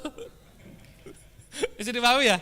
Nah ada kalanya bisnis itu yang cuma sekedar profitable tapi enggak scalable dan sustainable. Ada. Ya saya sebut nih ya, contoh apa? Bermain di jasa. Jasa tuh agensi, jasa apapun, workshop itu profitable Pak. Jasa saya itu ada yang 70% profitnya. Omset 1M itu 700 juta itu profit. Ya, workshop, ngadain workshop nih saya kan workshop saya 7,5 juta tuh kan. 7.700 kali 100 orang, kali itu profitnya gede banget itu. Camp saya 40 juta. Profitnya gede tapi scalable enggak? Sok, ada scalable enggak? Bisa scalable. Sustainable? Ya gua ikutan mati tuh workshop. Bener enggak? Nah, jadi ada kalanya profitable doang tapi enggak sustainable dan juga scalable. Ada yang kayak begitu. Ya, nah ada kalanya juga yang dia tuh scalable tapi nggak profitable dan nggak terlalu profitable dan sustainable ada, ya scalable bagus banget tapi yang enggak profit. Ada yang kalanya juga sustainable tapi enggak begini. Nah, si idealnya adalah yang tiga-tiganya. Nah, monggo cari yang kayak begitu yang seperti apa. Ya, terserah bisnisnya apapun produknya, yang penting mah di ujung luhur tuh yang ada halal berkah kudu ada. Pokoknya ntar nih, gini contoh ya, realnya di lapangan nih. Sedang marak yang namanya metaverse, sedang marak yang namanya NFT dan kripto kan. Kan sebenarnya nih kalau kita ngejarnya profitable gak kira-kira? Profitable, tapi keheula haram atau halal ya, atau haram gitu kan. Keheula gitu kan. Karena kita sadar bahwa kita gerak itu berdasarkan hukum dulu. Kalau hukumnya udah boleh, udah halal, udah membolehkan, baru tuh mainkan di bawahnya. Kalau di sana udah tertolak, ya ngapain di bawahnya dilakuin? Bisa dipahami ya? Itu pentingnya kita memahami tentang konsep bisnis tersebut. Nah nanti kalau misalkan ini udah benar, berkahnya udah dapet nih, fundamental secara personalnya, bisnisnya udah ketemu nih bahwa ternyata gue bisnis itu kayak begini begitu, monggo dihajar boleh. Ya, nanti jatuhnya tuh tiap orang punya value masing-masing. Value nih, saya pernah sharing tuh di YouTube ya, value-nya dari bisnis dari Abdurrahman bin Auf dan Utsman bin Affan. Jadi kan Abdurrahman bin Auf itu pada saat ketemu dengan Sa'ad bin Rabi, pada saat hijrah, kan dia bersekutukan tuh, ya. Nah ini menarik ya, kita belajar di situ. Ketika dia bersekutukan, jebret, kumpul ketemu, sok, kata Sa'ad bin Rabi, saya adalah orang kaya di sini, di negeri ini, kota ini. Kalau kamu butuh harta, ambil setengah harta saya. Kalau kamu butuh wanita, ambil istri saya yang kamu paling sukai. Sok coba kalau kamu digituin sekarang, wahai Ikhwan, gimana perasaannya? Ada orang kaya nih, saya punya kekayaan 100 miliar, hei kamu, kalau kamu butuh harta ambil setengahnya, nuhun Kang Dewa, gitu diambil 50 gitu kan. Saya punya istri 3, 4, 2, ambil 1, pengen yang itu diambil gitu kan. Tapi respon Abdurrahman bin Auf gimana ketika itu? Tidak ngambil dua-duanya. Dia cuma sekedar mendoakan, semoga Allah memberkahi usahamu dan keluargamu. Dan nah kalimat berikutnya nih, dulani ala suk, tunjukkan saya di mana pasar. Nah jadi Abdurrahman bin Auf itu memang kekuatannya adalah market fit, pasar dulu. Nanti berhubungan dengan situ, dulani ala suk, itu kan mabi tudaina, saya tidak menjual dalam kondisi hutangan, gitu ya. Terus juga tidak membeli yang kondisi produknya tuh produk yang jelek, gitu. Nah, setiap sahabat itu punya karakteristik bisnisnya masing-masing. Ada yang main di properti, ada yang main di volume, keuntungan kecil tapi banyak, ada yang keuntungannya gede tapi dikit. Sok, berhak gak kita nyalahin dia? Enggak berhak. Nah sama kayak kita sekarang, bisnis saya misalkan di kosmetik, bisnis sebelahnya adalah properti, bisnis F&B, salah dia harusnya kayak begini, gak boleh Anda nyalahin. Kecuali kalau mendakwahinya di bagian ini, nah, itu gak boleh, terusnya gak boleh kayak gitu. Itu baru tuh Anda berdakwah. Tapi kalau misalkan mengomentari, salah kamu harusnya begini, gak ada benar juga, gak ada salah juga, konsekuensi yang ada. Bisa dipahami ya? Nah ini adalah fondasi bisnis agar kita ini bisnisnya bisa berkah dan bisa menghasilkan. Menghasilkannya berapa banyak Kang? Sakarep terserah. Kalau saya di perusahaan sebisa mungkin bisa diangkat 1 triliun. 1 triliun pun nanti macam-macam. Ini mungkin next kita pertemuan berikutnya kita bahas gimana cara dapetinnya gitu ya. Gimana cara dapetin 1 triliun, gimana cara dapetin 100M, gimana cara dapetin 10M. Ada yang mainnya itu diversifikasi produk, ada yang mainnya itu produk development, macam-macam. Itu semua juga dari para sahabat sudah dicontohkan. Nah kita ini kekurangan contoh. Yang sekarang dicontohin siapa? Elon Musk, benar gak? Jeff Bezos, apa lagi? Jack Ma, Mark Zuckerberg, yang gitu. Sok coba, apa bisnisnya Tolha? Ada yang tahu gak? Apa bisnisnya Abdurrahman bin Auf, tahu gak apa? Apa bisnisnya Umar, Utsman apa? Nyawa benghar tiba-tiba, nah gitu ya. Kan kita kurang ilmu, bener gak? Nah itu yang perlu kita gali. Apa dia, kok bisa kaya, kok bisa muterin duit sebegitunya, kan begitu ya. Nah kita pengen duplikasi sekarang gimana nih gitu. Nah sekarang tuh saya lagi mengkaji ke situ tuh. Makanya sekarang oke, ketika begini dibeginikan, prinsip Utsman itu adalah 1/3 kayak tadi kan, 1/3 untuk kebutuhan, 1/3 untuk investasi, 1/3 untuk sedekah, kita tiru, ya. Nah itu kan belajar saripatinya kan. Nah dari situlah akhirnya nanti harapannya adalah kita semua menjadi penerus. Nah, penerus siapa? Penerus Rasul dan para sahabat. Yang jalanin bisnis gak cuma sekedar nyari untung. Nah terakhir sebelum kita buka Q&A, karena apa? Bisnis itu bukan soal untung dan rugi, tapi surga dan neraka. Ya. Kalau misalkan kita disibuk di bisnis ini lebih mementingkan laba ketimbang surga, mending tutup aja bisnisnya. Kan gitu. Ya, jadi udah ngapain kalau cuma sekedar mementingkan laba tapi lupa sama surga, lupa sama ridha Allah gitu. Ya. Karena apa? Semuanya akan dipertanggungjawabkan di hadapannya. Gitu teman-teman ya. Jadi di pertemuan kali ini sudah cukup banyak kita mendapatkan tentang fondasi bisnis berkah yang seperti apa, yang menghasilkan seperti apa. Next, pertemuan berikutnya mungkin di bagian Muslim Entrepreneur Forum ini kita akan banyak lebih bahas detail lagi tentang bagaimana bisnis ini bisa profitable, yang bisa ngasih besar, yang ujung-ujungnya adalah kita bisa mendapatkan menjadi jalan kebaikan untuk banyak orang. Itu poinnya. Karena sejujurnya tidak ada kebahagiaan selain kita melihat kebahagiaan orang sebenarnya. Ya, apa konsep kebahagiaan bagi hidup kita sih sebenarnya, teman-teman? Ya. Bahagia itu adalah ketika melihat orang lain tersenyum, menjadi wasilah buat banyak orang kan gitu ya. Ketika dapat ridho Allah gitu kan. Nah kalau kita cuma sekedar numpuk kekayaan, banyak keren nih segala macam, semua juga bakal hilang kan begitu. Nah gimana nih kekayaan yang kita miliki ini jadi wasilah, jadi sarana, jadi jalan untuk kebaikan buat banyak orang. Karena konsep kebahagiaan ada dalam kesederhanaan. Ini konsep nih. Ya. Kebahagiaan ada dalam kesederhanaan. Apa itu? Tentang bagaimana hidup kita sederhana, rumah kita sederhana, mobil kita juga sederhana, pakaian kita sederhana, yang enggak sederhana adalah amal kita. Jadi ketika dapat uang, uangnya pastikan jadi cara yang halal, di situ ada keberkahan. Ketika sudah dapat uang, uangnya digunakan untuk kebaikan karena di situ ada kebermanfaatan. Kan begitu. Itu adalah konsep kita pengusaha muslim. Jangan sampai nih ya, kita udah belajar, punya ilmu, punya network jaringan luar biasa tapi menghalalkan segala cara yang membuat Allah akhirnya murka dan kita masuk neraka. Nauzubillah min zalik ya. Itu aja mungkin kawan-kawan untuk sesi malam ini. Saya berikan kesempatan mungkin untuk tanya jawab, mungkin 3 atau 4 pertanyaan. Yang sekiranya bisa saya jawab, insya Allah saya jawab. Kalau kagak bisa ya gak akan maksain saya jawab ya. Monggo, saya silakan kalau ada yang mau tanya angkat tangan, ngomongin bisnis apapun lah silakan. Enggak. Oh Bang. Pakai ini ya. Oh ini.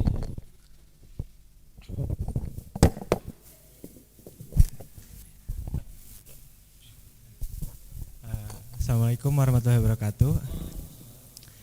Malam Kang, saya Setiawan. Sebelumnya pernah ketemu juga Kang di online beberapa hari yang lalu.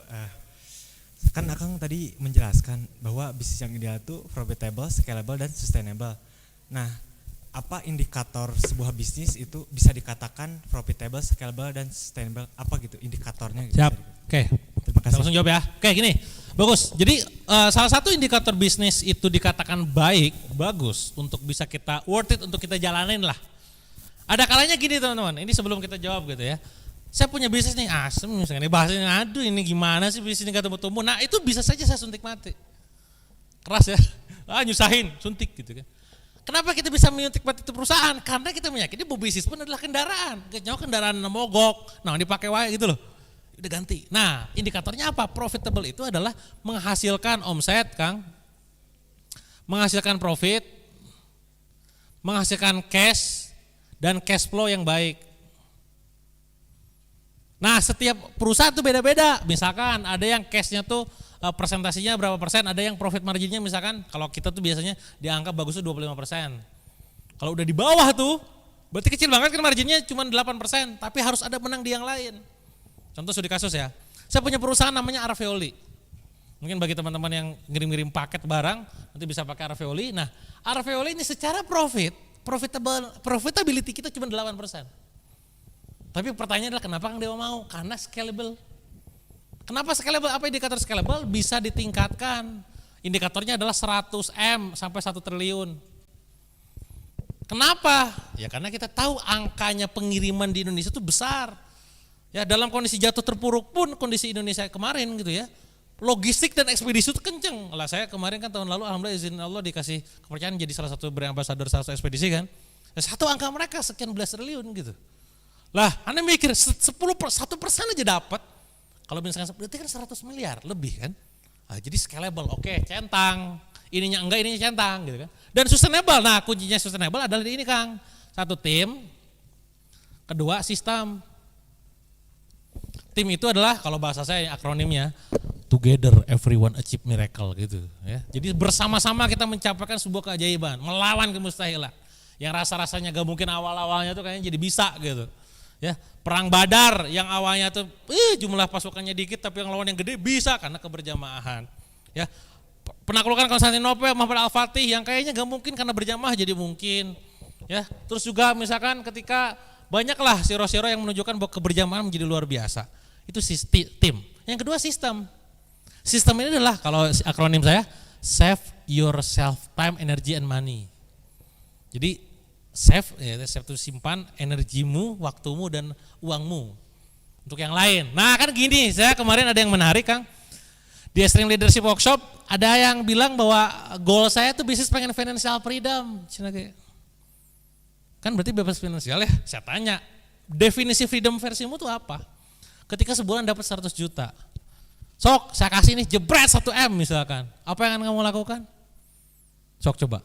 Makna freedom sendiri, Anda bagaimana memaknai freedom? Pertanyaan saya buat muslim, ini saya nanya ya. Muslim, emang freedom menjadi sebuah cita-cita? Bagaimana memaknai usia, umur? Ente pas freedom leyeh-leyeh gitu, kan kagak begitu, bener gak? Lah, kalau saya boleh bilang kawan-kawan, sejak tahun berapa saya udah freedom kalau bicara masalah freedom ya? Udahlah diem doang aja, kayaknya udah.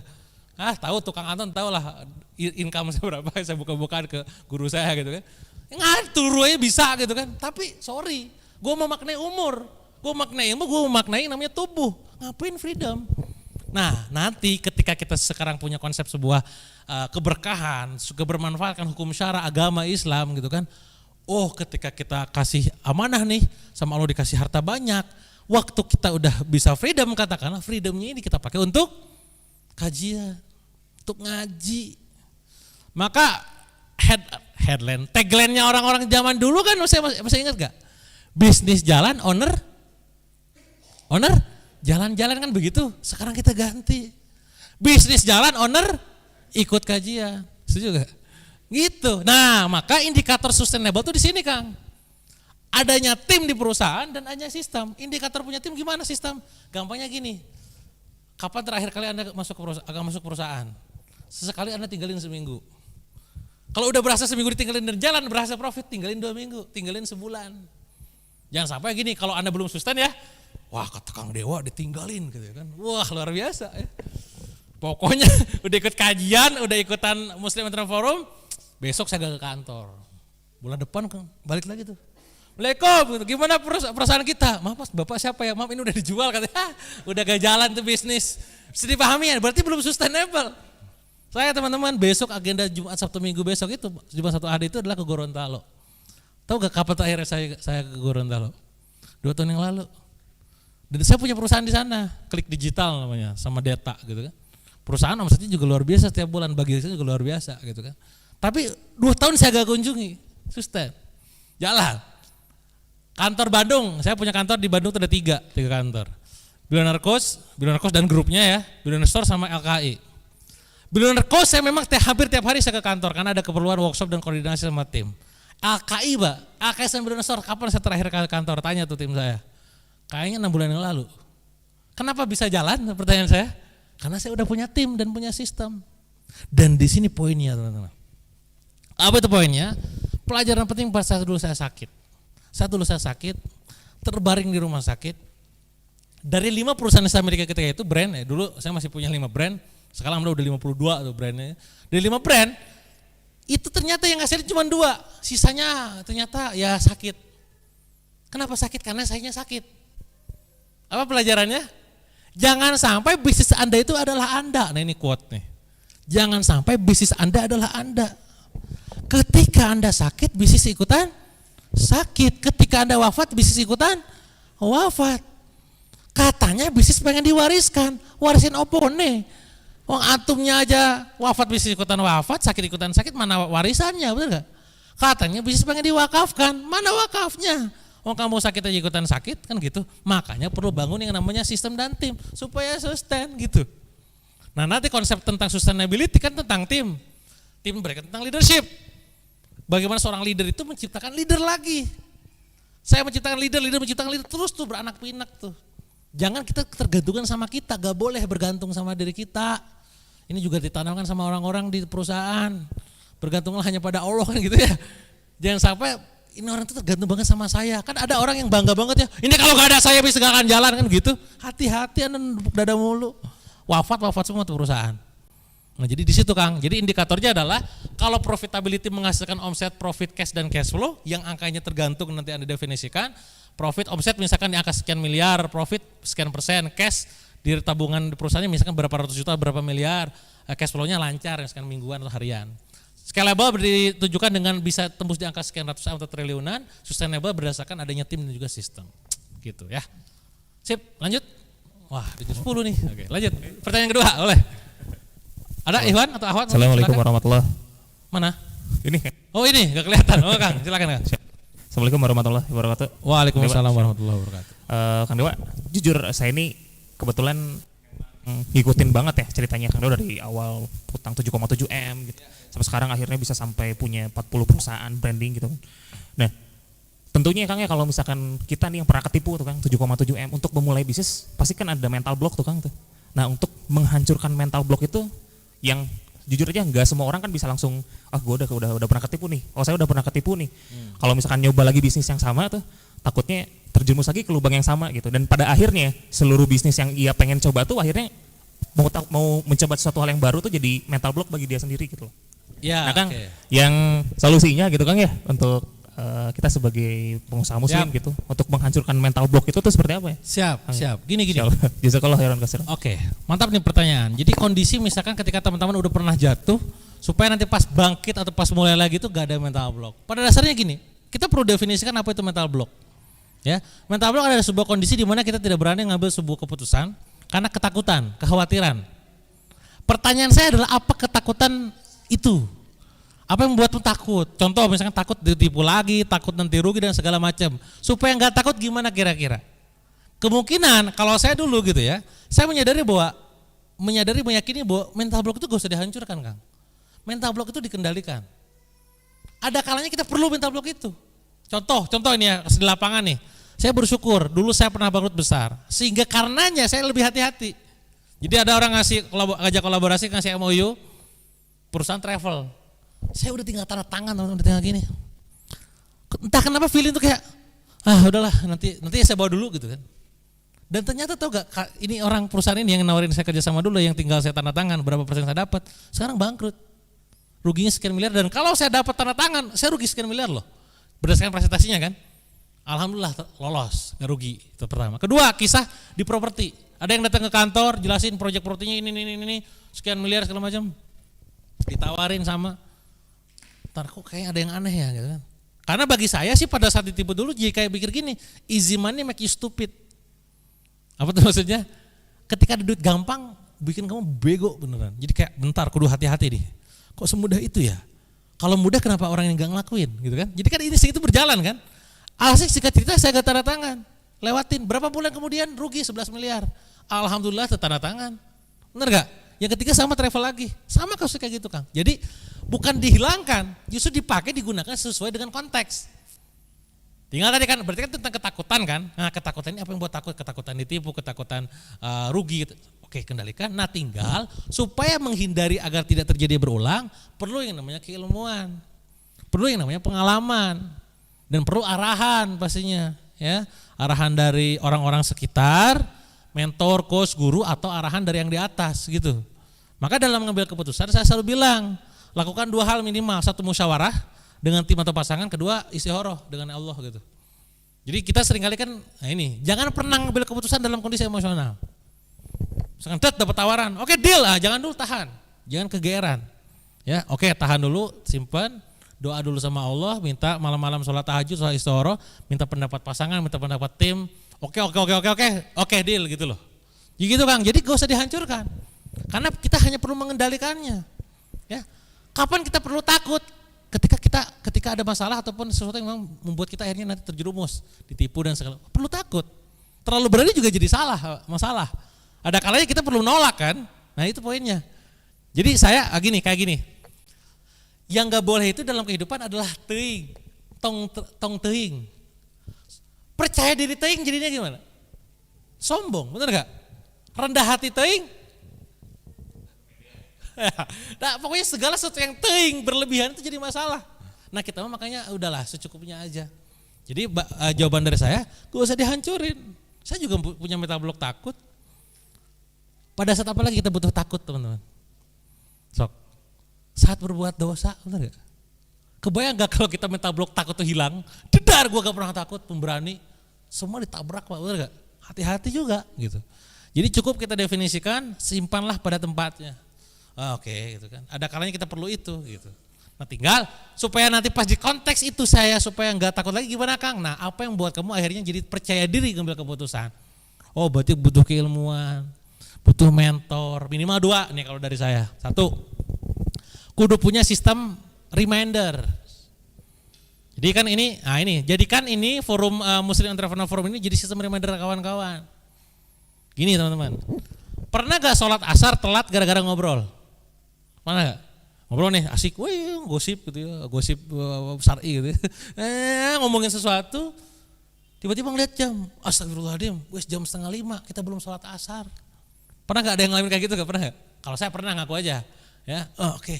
Nah itu gara-gara apa? Gara-gara asik dan gara-gara gak denger azan. Bener gak? Ada kalanya kan kalau kita kedengeran aja lupa kan, lupa waktu gitu. Nah teman-teman cek deh, sholat itu kedudukannya dalam Islam itu wajib. Bener gak? Allah melihat sholat itu wajib dan masih diingetin sama azan loh. Dan kita lupa seringkali kan. Lah apalagi bisnis wajib emang. Kagak gak ada wajib-wajibnya bisnis mah, bener gak? Kan bisnis hanya pilihan. Nah yang sholat aja yang wajib saja Allah masih ingetin dengan azan, apalagi cuma sekedar aktivitas bisnis. Bisa dipahami ya?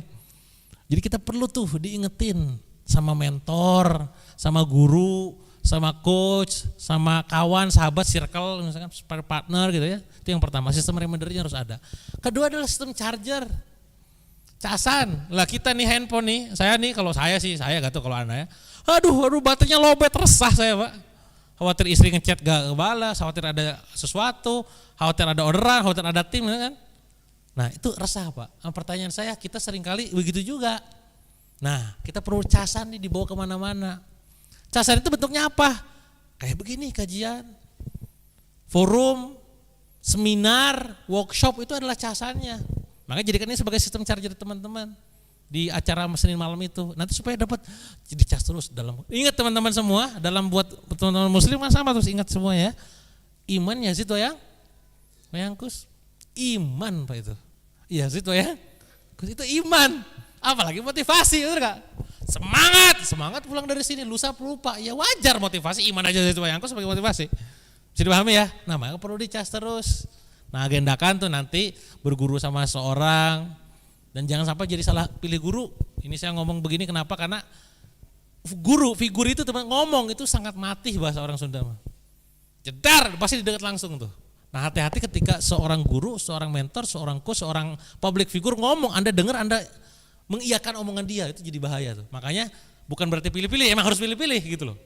Carilah guru yang memang posisinya tuh memang dia secara praktikal oke, secara akidah oke, secara keilmuan juga oke gitu. Itu bisa diikutin tuh.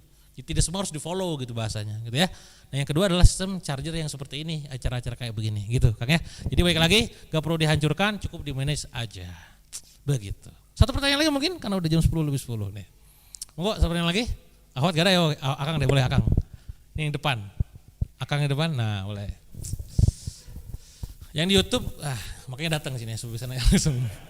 Susah gue bacanya gak bisa. Ya, Assalamualaikum warahmatullahi wabarakatuh. Waalaikumsalam warahmatullahi wabarakatuh. Saya Wahyudi Kang dari Cipare Kang. Ya. Ini Kang, saya tuh kan udah lama usaha di distributor buku ya. Tapi sampai sekarang nggak maju-maju Kang.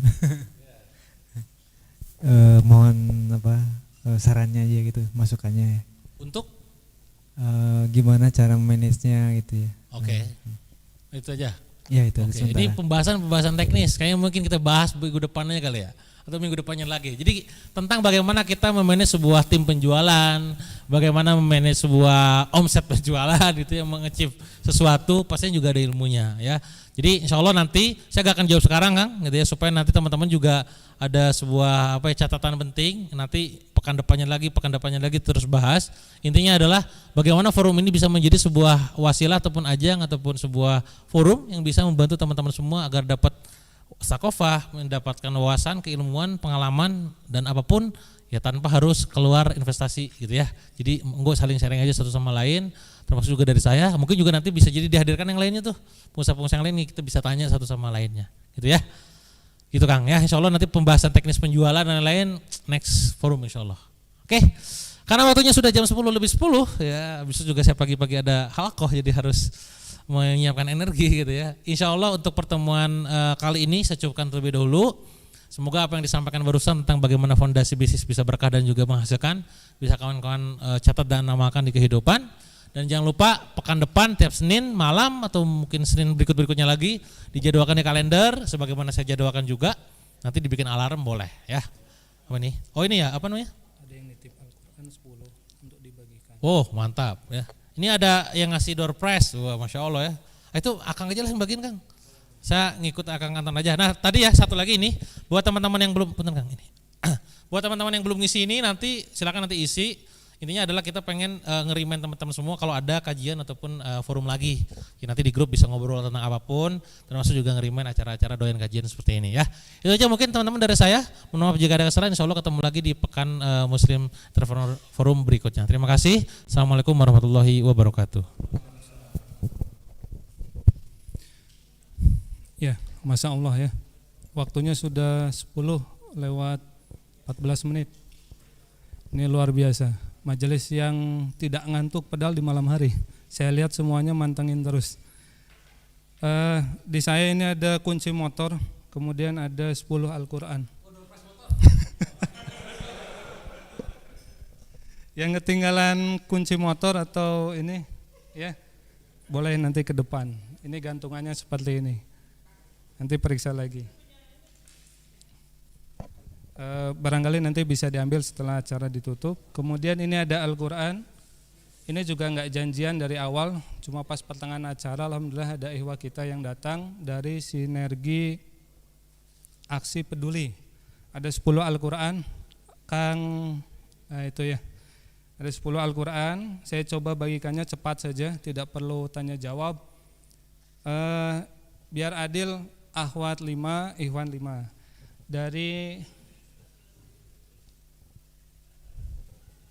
Dari absensi ya. Jadi yang nulis absensi alhamdulillah akan kebagian Al-Quran.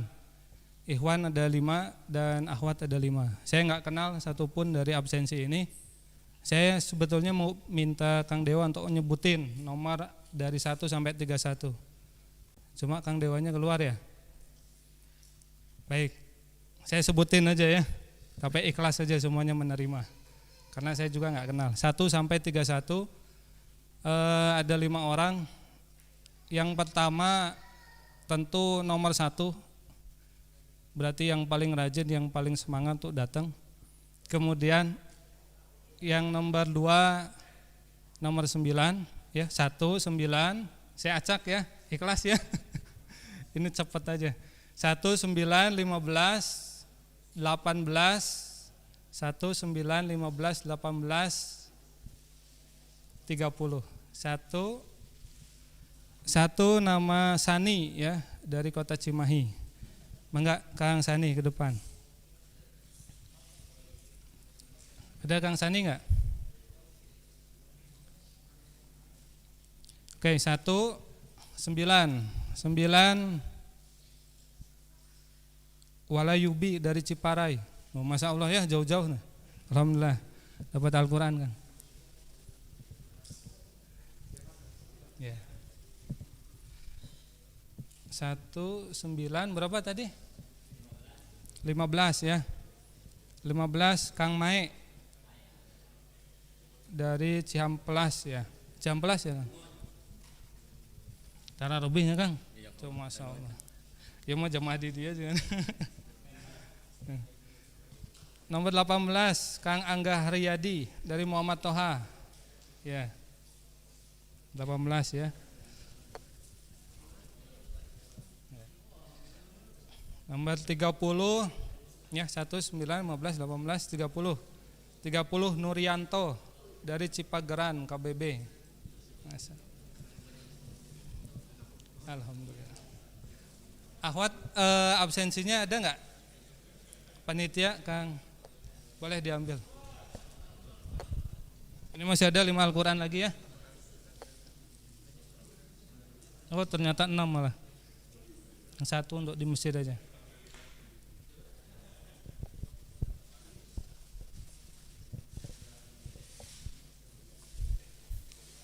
Ya, akhwat yang isi ada 18 orang. Ini ada 5 ya, 5 Al-Quran. Saya nggak perlu lihat. Nomor 1, nomor 4 ya, 1, 4, 8, 10, 1, 4, 8, 10, 15. 1, 4, 1 Elza Septianti. Ya, diingat ya, nggak perlu ke depan. Kemudian tadi apa? 1, 4 ya, 4 Gia Indriani. Terus 8 ya, 8 Iin Indriani. 1, 4, 8. Saya nyebut malah saya lupa. 10 ya. Dewi Kulsum ya. Kemudian 15 ya. 15 Nur Hafifah. Rancamannya, Masya Allah tuh jauh-jauh. Ahwat lagi ya. Ini tolong dibawa saja ke Ahwat. Ya, yang tadi disebutkan namanya bisa diambil. Kalau sekiranya pulang, nanti kita coba hubungi lewat nomor WA-nya untuk bisa diambil di pertemuan berikutnya, misalkan begitu ya. Oh gitu, boleh. Mungkin yang ikhwan aja ya. Kalau yang ahwat saja. Ya ini dari yang ngasih Al-Quran, yang tadi dapat Al-Qurannya boleh ke depan, minta didokumentasikan katanya. Boleh sebentar saja silakan. Yang tadi yang dapat Al-Quran boleh ke depan.